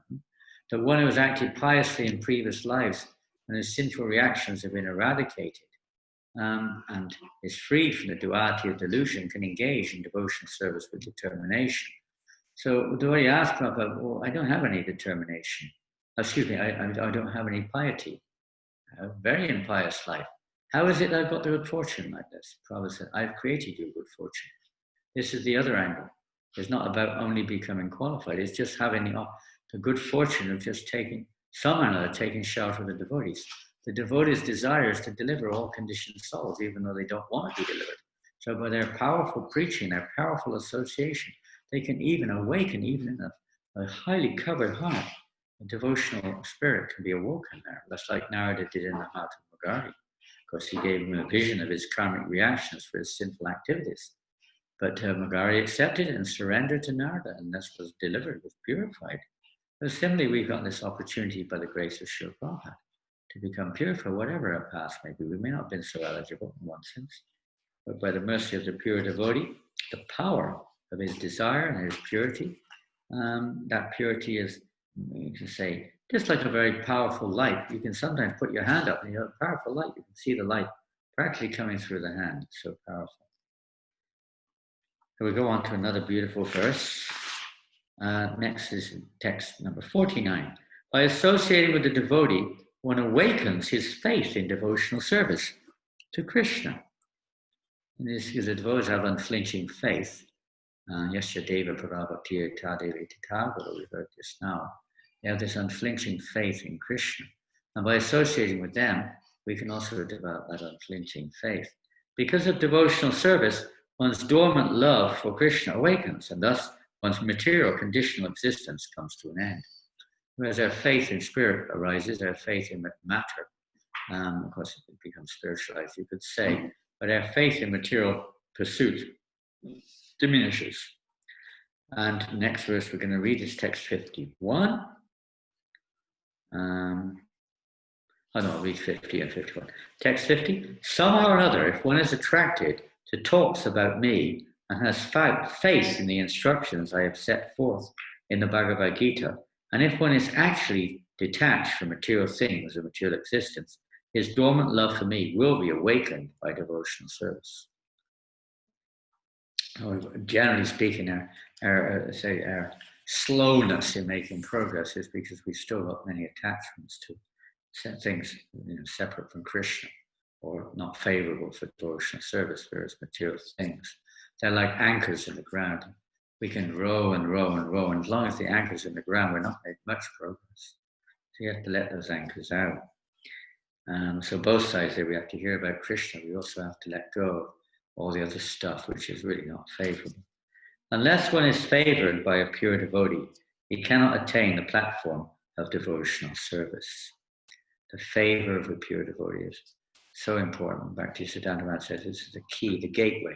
It's like if you're going through a door, you have to have a key to go through it. It's the key.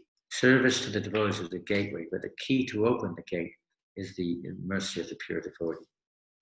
To say nothing of Krishna Bhakti, one cannot even be relieved from the bondage of material existence without that mercy, or Krishna's mercy coming through the pure devotee or directly. We can't get out of this material world by any means unless we get the mercy of Krishna. It may be we're after Brahmajyoti or Brahman realization, but without the mercy of Krishna, we cannot attain that. It's all by Krishna's mercy. What to speak of to attain Bhakti, which is really obtained, really is by the mercy of the pure devotee. And that has no material cause as such. You could say indirectly when a person is actually fatigued with this material sojourn or his endeavor to try to enjoy this world, then one may get the opportunity, but it's not a positive thing like looks for good knowledge or something. Oh, here's the verse by King Rahugana. Look at that. Text number 52. O King, verse by Jud Bharat. O King Rahugana, without taking upon one's head the dust from the lotus feet of a pure devotee, a Mahajana or Mahatma, one cannot attain devotional service. It means placing one's head at the lotus feet of the pure devotee, surrendering oneself in all humility. Obey, Sansis. Obey. We obey the pure devotee of the Lord. Obey, Sansis.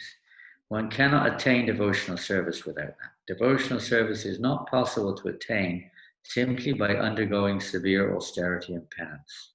It doesn't work. We can't do it by making up our own process. By gorgeously worshipping the deity or by strictly following the rules and regulations of the sannyas or grihastha order, nor by studying the Vedas, submerging oneself in water or exposing oneself to fire or scorching sunlight. It can't be obtained by any of these methods. It's only by the mercy of the pure devotee. We have to take that mercy. Prabhupada said the mercy is there, we just have to take it. And that mercy is when we have to surrender ourselves at the lotus feet of the pure devotee, kindly engage me in your service. Or as Prabhupada said, his only important thing, only prayer, how can I serve you? Prabhupada said to his own guru. His only thing he ever said was important was, how can I serve you? To his spiritual master, please engage me. Next verse, this is text 53. Unless human society accepts the dust of the lotus feet of great Mahatmas, devotees who have nothing to do with material possessions, mankind cannot turn its attention to the lotus feet of Krishna. Those lotus feet vanquish all the unwanted, miserable conditions of material life.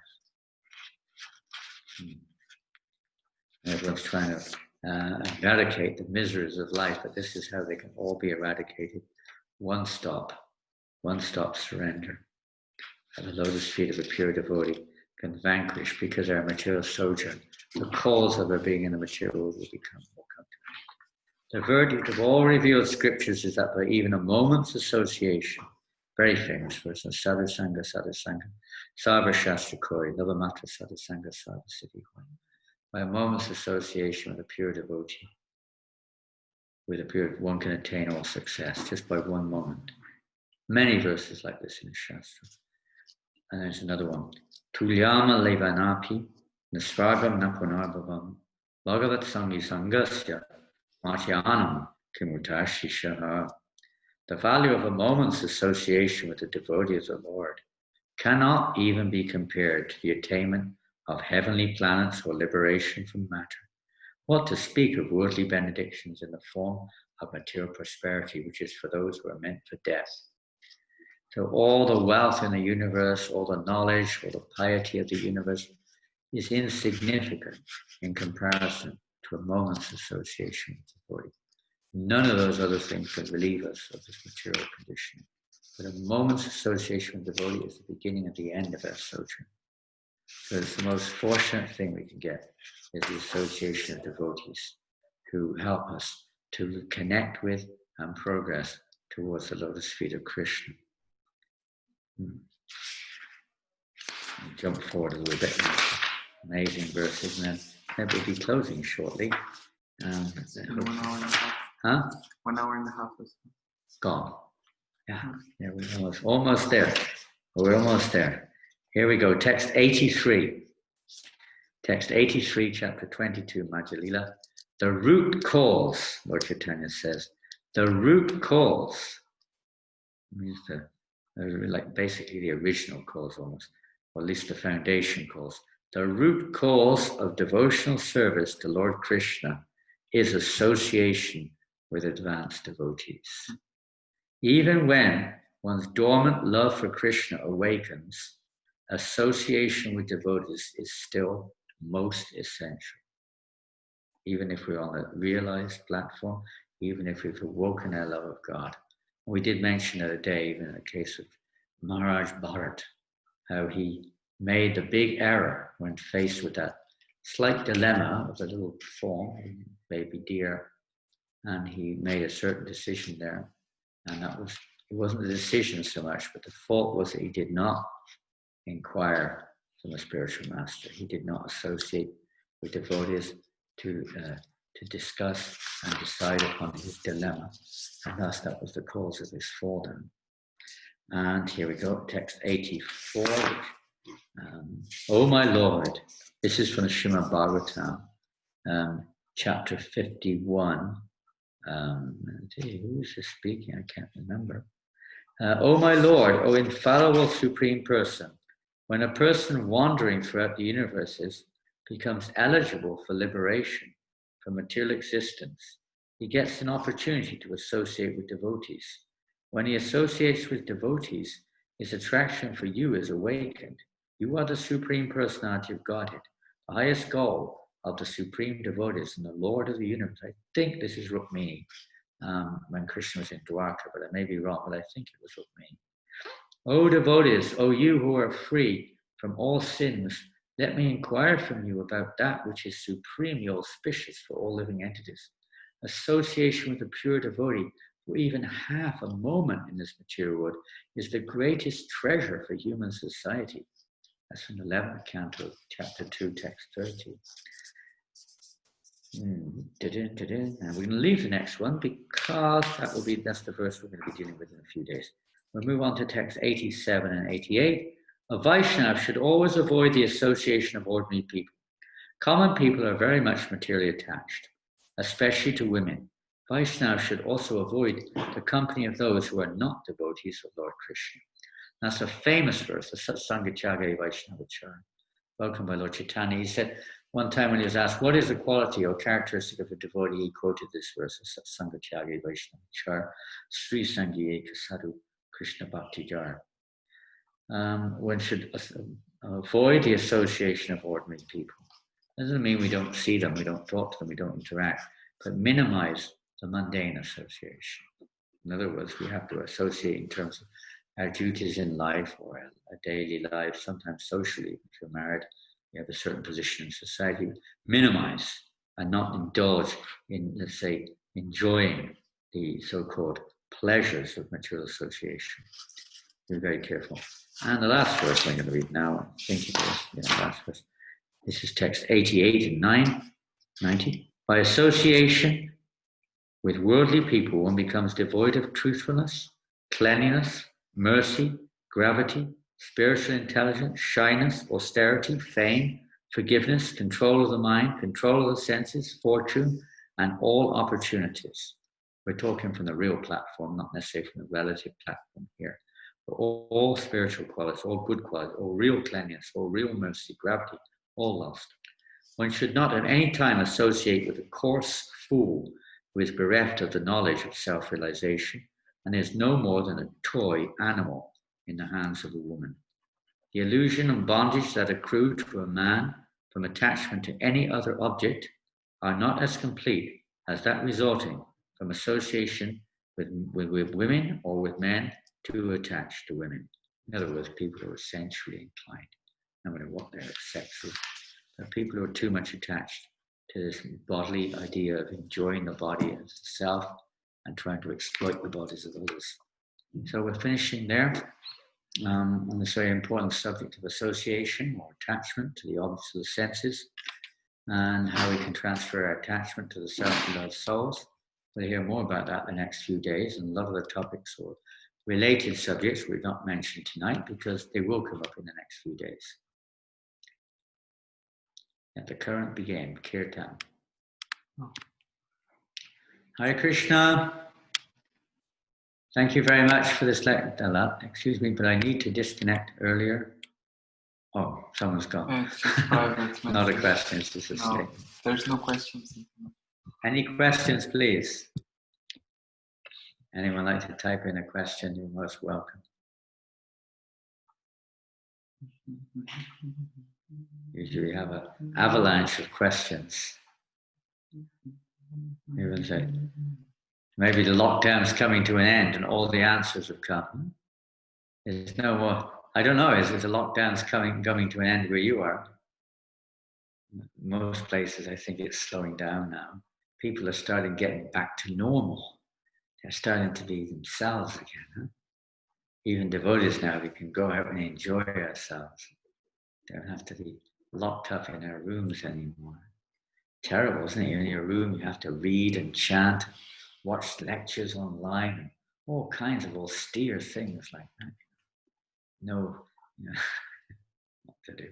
What is a Mayavadi? How to recognize Mayavadi?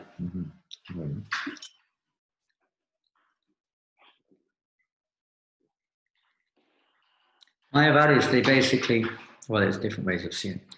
We've mentioned some of the goals of the Mayavadi to merge into the impersonal Brahmajyoti. Their goal is they see themselves as the center, they see themselves as God, they see everything as the Brahman as the oneness, everything as one. A Mayavadi sees everything as Maya in this world, even Krishna is Maya, illusion, form is illusion, relationship is illusion, karma is in the kind of illusion, everything is like an illusion to them. They don't see any particular, they see everything as an illusion, as false. They see everything as false. But there's a degree of truth in that, in as much as everything is temporary and it's not our permanent constitutional nature. But they deny, Mayavadis deny rasa, they deny the constitutional nature of the soul, which is to render service.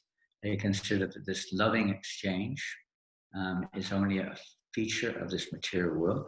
It's an illusory feature, born of ignorance in this world, or whatever mode it's in. And they see the whole material world as just like a false dream, which doesn't really have any substantial existence whatsoever. And there's nothing beyond that except for the all-pervasive spiritual oneness, the Brahman. So how do you recognize somebody who's a Mayavadi? Well, you probably have to see what their philosophy is or what they're saying. You can't always tell by dress. You can hear from others, but usually it's when they start to expose themselves through their philosophy. And almost in every case, such statements as, that where everything is God, there's only, there's no, there's no supreme person as such. Every single thing that exists is the all-pervasive oneness. You're God, I'm God. We're all God, it's all one. There is no such thing as activity on the platform of self-realization. There's no material activity, but there is spiritual activity on the spiritual plane, but they deny that. There's spiritual love, but they deny that. There's relationships, but they deny that. There are planets with unlimited variety, but they deny that. Only in this dream-like illusion do these apparent manifestations or expressions take place. So they consider that a dream or an illusion. Goodness knows how it has come about in the first place, but that's their concept, is that from the all-pervasive oneness where there is no variegation whatsoever, somehow or other this dream has arisen.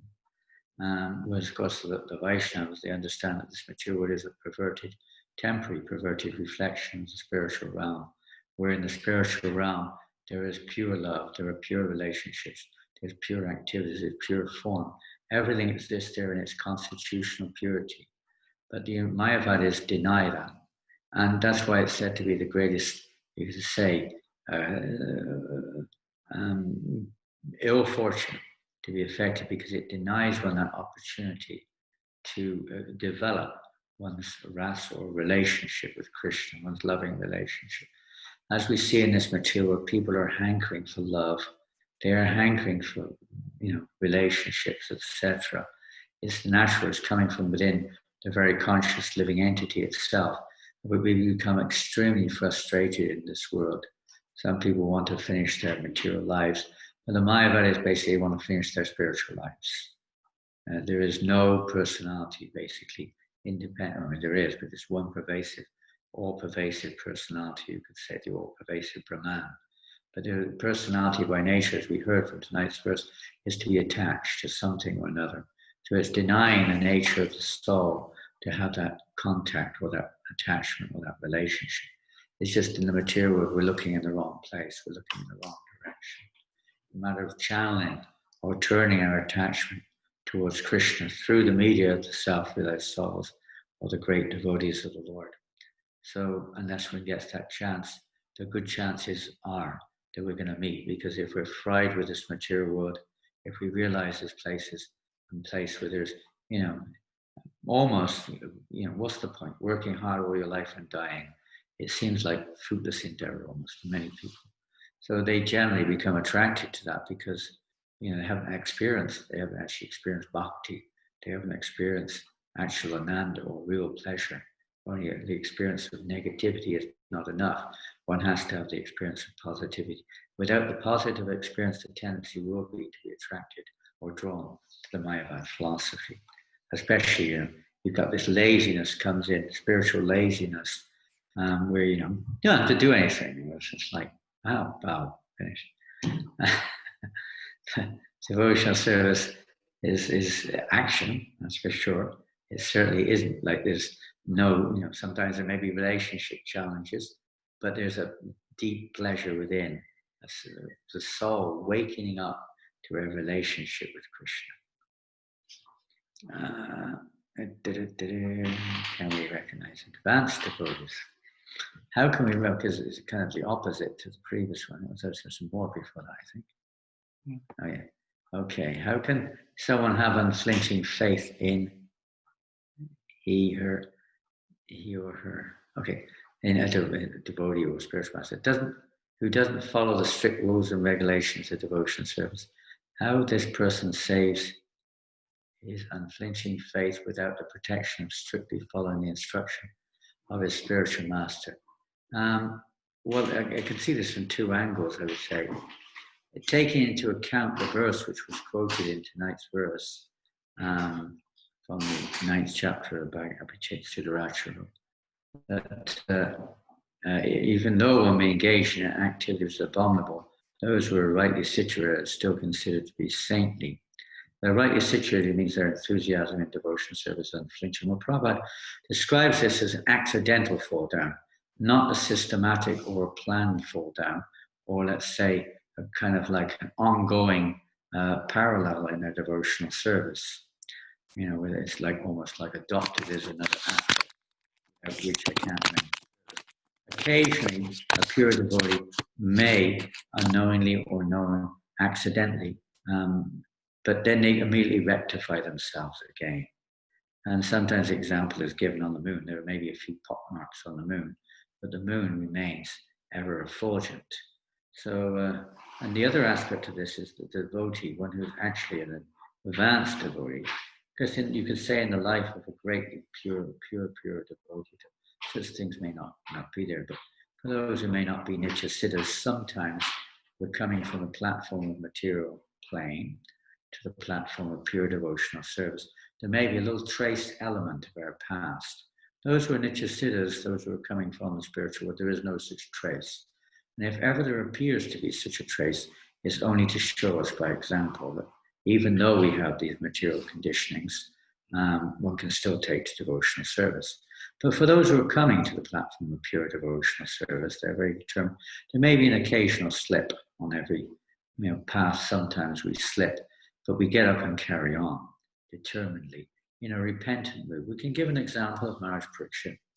Again, it's to show us by example in his case, but taking that aside, when he became angry at Kaushika Rishi, the great Muni was meditating, who did not recognize Maharaj Parikshit's arrival.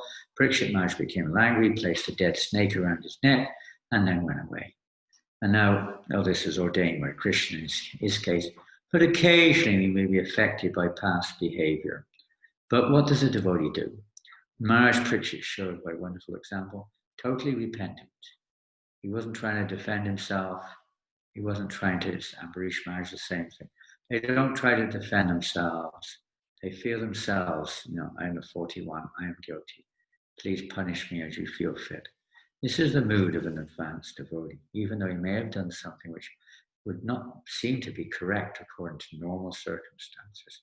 But that is their mood. They feel very repentant, and sometimes if we're a little weaker, very helpless, and we just cry to Krishna, I'm so sinful, please punish me, please rectify me, whatever it may be. This is a symptom of one who is genuinely a sadhu, who's engaging enthusiastically, determinedly in devotional service. And such a person should be highly respected on an advanced stage of devotional service, even if there is an occasional glitch. But if it's an ongoing thing which is hidden, which is like almost justified sometimes. One's searching for opportunities to associate with similar persons or to indulge in those activities. That's another thing altogether. That can either be somebody who's not very advanced or somebody who is in the mood of a cheater, one or the other. Where are we? Service to gross materialists. Could you please explain how devotees can get caught into this unknowingly? Unknowingly. Knowingly, it's quite easy, of course, if you know the symptoms of what is materialistic, what is materialistic and what is not. Knowingly, it wouldn't be so difficult. Unknowingly, devotees, most people when they come are very somewhat naive, somewhat sort of very innocent, and everyone's a devotee. And sometimes we get caught up hearing devotees who, somehow or another got affected by the modes of nature for whatever reason, unfortunately, and start to become critical or say, oh, you're wasting your time, don't worry, just take it easy, just be yourself, just chant Hare Krishna when you like, you don't live in the temple, don't listen to what they say, you can't become Krishna conscious in this life, it's going to take millions of lifetimes, just try to be pious, whatever. Or we may associate with people from other, as we mentioned just now, the Mayavadi philosophy. Sometimes our preachers can be quite effective, or other religious practices which have a materially motivated basis, campaigning and so on and so forth. Or we may associate with persons who've got, mundane kind of piety. They seem to be really nice people, very kind, and so on and so forth from the material perspective. And then we look at devotee, doesn't seem to be so kind, he seems a bit grumpy and what have you. We may get affected by that.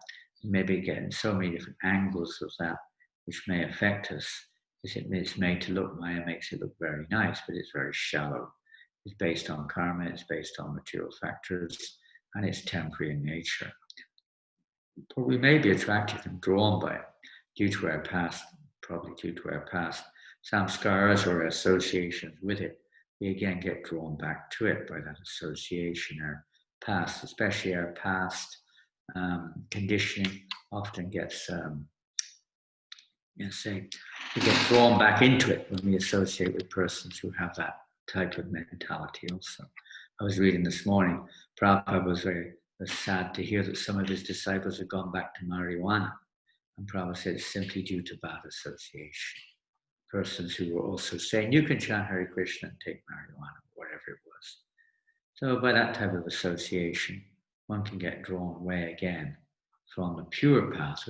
That's why it's very important to protect ourselves and to read carefully, hear carefully from Srila Prabhupada and from devotees who are sincerely following Srila Prabhupada to their best capacity at least.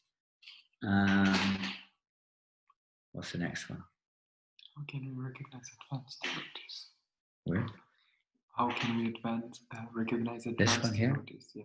Advanced devotees, well, they're always engaged in devotional service according to Krishna.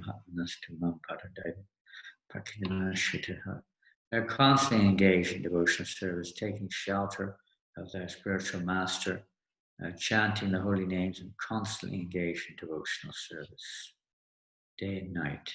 Nothing will disturb them.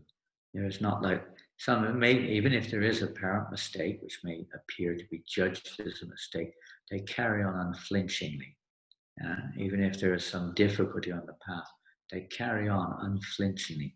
You can take the example of Srila Prabhupada. We can't compare or imitate that. No way. But you can see that tendency in devotees, that they're not going to stop, come what may. They're unflinching in their dedication, their faith in Srila Prabhupada or their spiritual masters. In this way, they're completely absorbed in how to spread Krishna consciousness around the world. In other places, Prabhupada said they're mad for Krishna.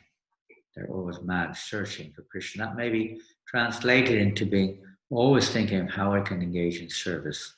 They never stop serving. It's not like, oh my goodness, how much do I have to do? I need a break.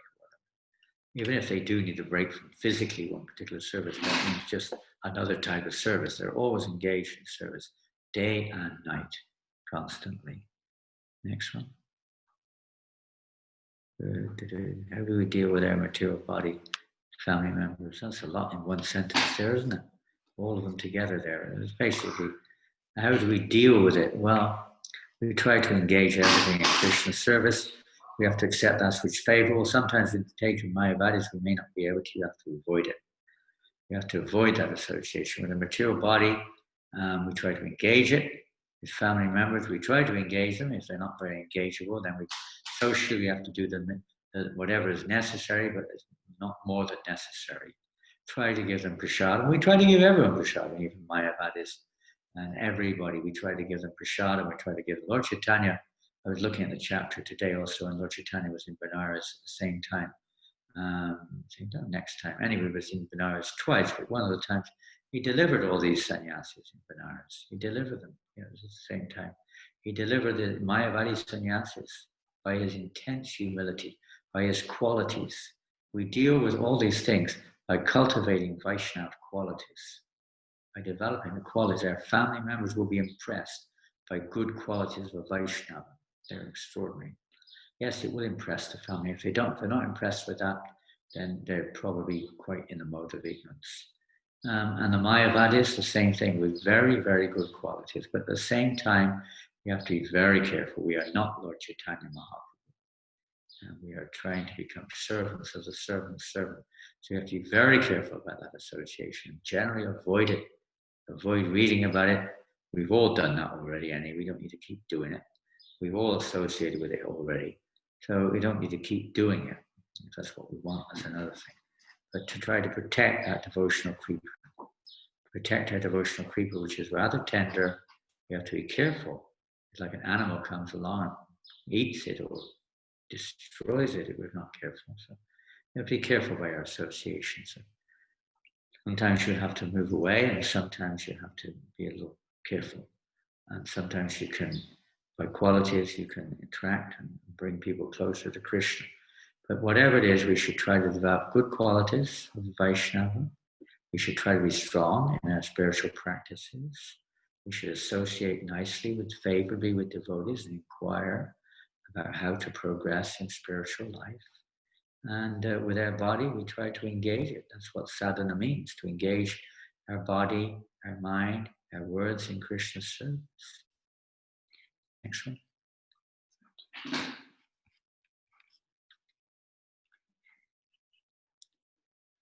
Must we avoid devotees with bad character? Must we? Well, you may not be able to, but again, with respect, but not being indulged in.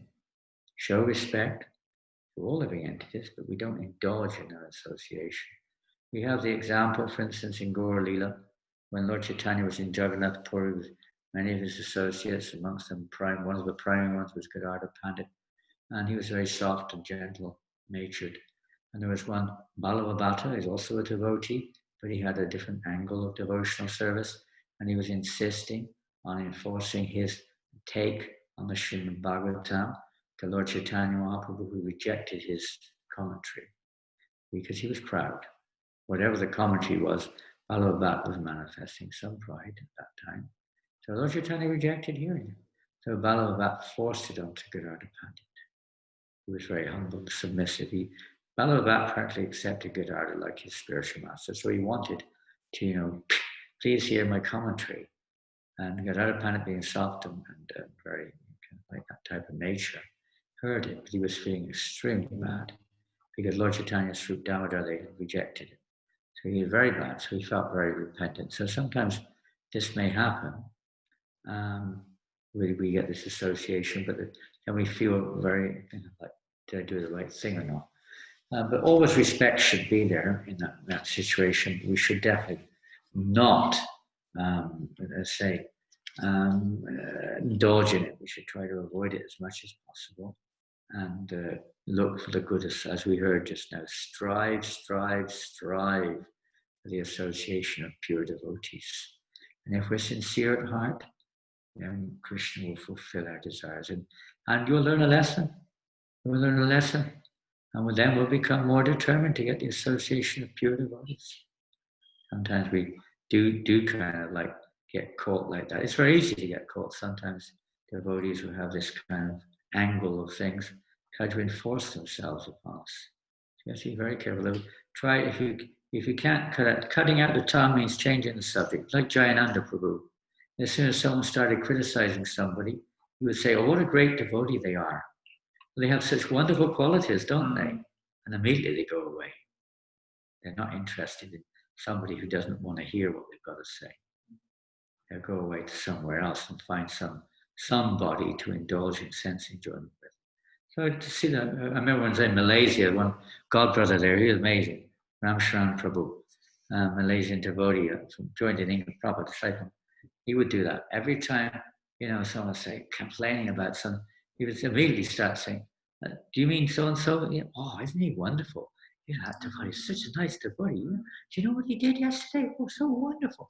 What do you, yeah, he's a great devotee. And then they go away. What's the use of talking of these things? Or indulging in sensuality? Hey, have a look at this. Is it Krishna? Oh, look, here. Oh, isn't that wonderful? I've also got something nice to show you. Here, look at this picture of Krishna. Listen to this verse about Krishna. Like that, it's a nice way or gentle way of, I know they're not, that's really nice, but I'm pretty busy right now. I'll see you tomorrow. Goodbye. And off they go. They don't really want to hear about Krishna. They want to hear about themselves or about their own impression of life. So it's not so valuable, that association. Try to avoid it if we can by purifying it if we can. And if we haven't, for 2 weeks, just suddenly your phone rings. Oh, sorry, I've got to go off for a phone call. Or whatever you try to get out of there. Janananda Prabhu would never listen to criticism of the devotee. He would just quit straight like that. Immediately, he would leave. Hare Krishna. What about Advaita Charya? Was he also Advaita philosophy? Well, Advaita Charya is the Supreme Lord. So in what way he is Advaita, he is the Supreme One. Yes and no. I mean, no entirely. But at the same time, sometimes he would do that for various reasons. He was preaching Mayavada philosophy one time purposely to get the mercy of Lord Chaitanya. And Lord Chaitanya beat him and beat him and beat him like anything. And he was so happy. No, but Advaita Charya is the greatest. He's the Supreme Lord, but he's in the mood as the greatest servitor of the Lord. It's like, anyway, that's his mood. So, of course, Sachi Mata, she chastised him in that way, isn't it? That you're breaking things up. You're not going to bring a family together. You're breaking it. She chastised him. He would do all these behaving in different ways to invoke various kinds of loving exchanges, teaching various lessons and so on. But he was the greatest devotee. He was a great associate of Haridas Thakur. Together they prayed for Lord Chaitanya to come into this world. And he relished, he was lamenting that there are no Vaishnavas in this world. Everyone around me is a Mayavadi or a caste Brahmana, Sahajya. There is no pure devotees. And then Haridas came along. He was very happy to get his association like that. So yes, he is actually the greatest devotee of the Lord. So if he has to preach sometimes Mayavad philosophy, that's like Shankaracharya on behalf of the Lord had to preach Mayavad philosophy. He's not a Mayavadi. He's a pure devotee of the Lord, but he had to preach Mayavad philosophy. That was his role. Buddha, he had to preach Buddhism. That was his role. The Buddhist, as we know it, an atheist or whatever you call it. Shunyavad, he's a form of Krishna. Powered by Krishna, but that was his role. So sometimes they may manifest such characteristics, but in the heart, that's all part of their service to Krishna, fulfilling Krishna's will, or the will of the living entities. But ultimately, their only desire is to please Krishna. Because in Advaita Charya's case, he's the Supreme Person. He's in the mood of a devotee, in the mood of service to Lord Chaitanya. Hare Krishna, Krishna Krishna, Hare Hare, Hare Rama, Rama Rama, Hare Hare.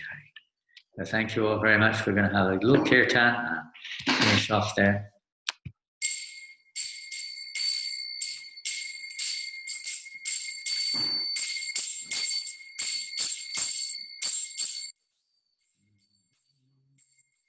Hare Krishna, Krishna Krishna, Hare Hare, Hare Rama, Rama Rama, Hare Hare, Hare Krishna, Krishna Krishna, Hare Hare, Hare Rama, Rama Rama, Hare Hare,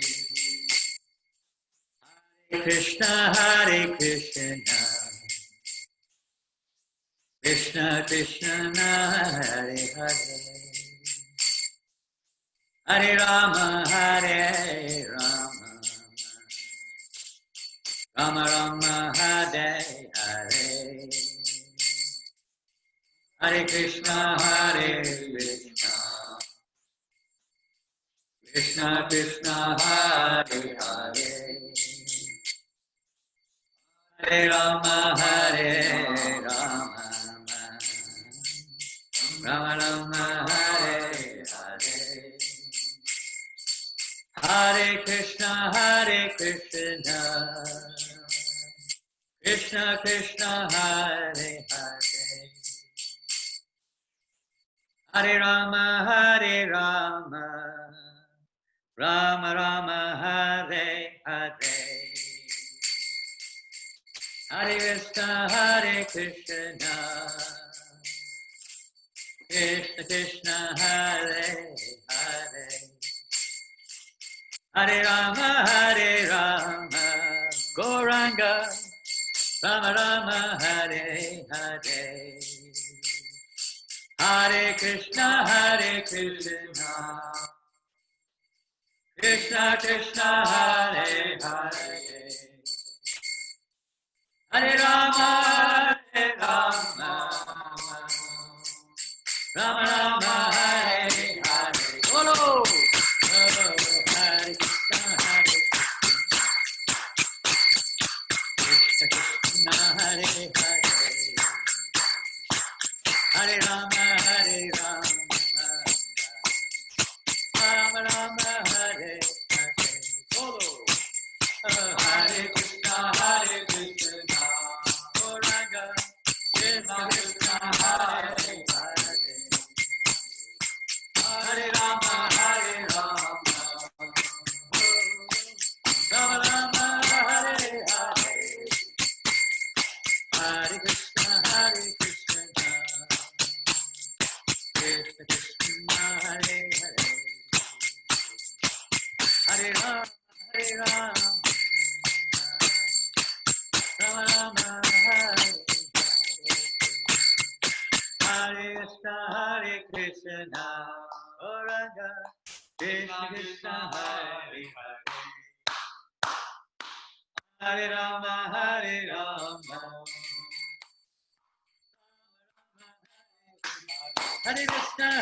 Krishna, Krishna Krishna, Hare Hare, Hare Rama, Rama Rama, Hare Hare, Hare Krishna, Krishna Krishna, Hare Hare, Hare Ram, Hare Krishna, Krishna Krishna, Hare Hare, Hare Rama, Rama Rama, Hare Hare, Krishna, Krishna Krishna, Hare Hare, Hare Ram, Rama Rama, Hare Hare, Krishna, Krishna Krishna, Hare Hare, Hare Rama, Rama Rama, Hare Hare, Hare Krishna, Krishna Krishna, Hare Hare, Hare Ram, Ram Hare Hare, Hare Krishna, Krishna Krishna, Hare Hare, Hare Ram, Ram Hare Hare, Hare Krishna, Krishna Krishna, Hare Hare, Hare Ram, Ram Hare Krishna, Krishna Krishna, Hare Hare, Hare Rama, Rama Rama, Hare Hare,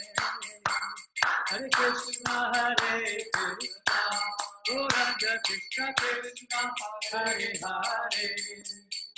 Hare Rama, Rama Rama, Hare Hare. Go Premanande, Srila Prabhupada ki jai, Hari Nama Sankirtanam ki jai. Hare Krishna, everybody. Thank you all very much. Saturday morning, 10 o'clock, France time. We should be able to come back online, Krishna willing. Rasikananda Prabhu will keep you informed of what the schedule is, I hope. Thank you, Rasikananda, for hosting tonight. Thank you all for coming and joining us, giving us your association. It's wonderful to be with you all. And please take the holy name to your heart, embrace the holy name, and respect all the Vaishnavas. We respect everyone, no matter what their condition. We just have to learn. You can learn from Nectar of Instruction also. I think it's fifth verse. I think so.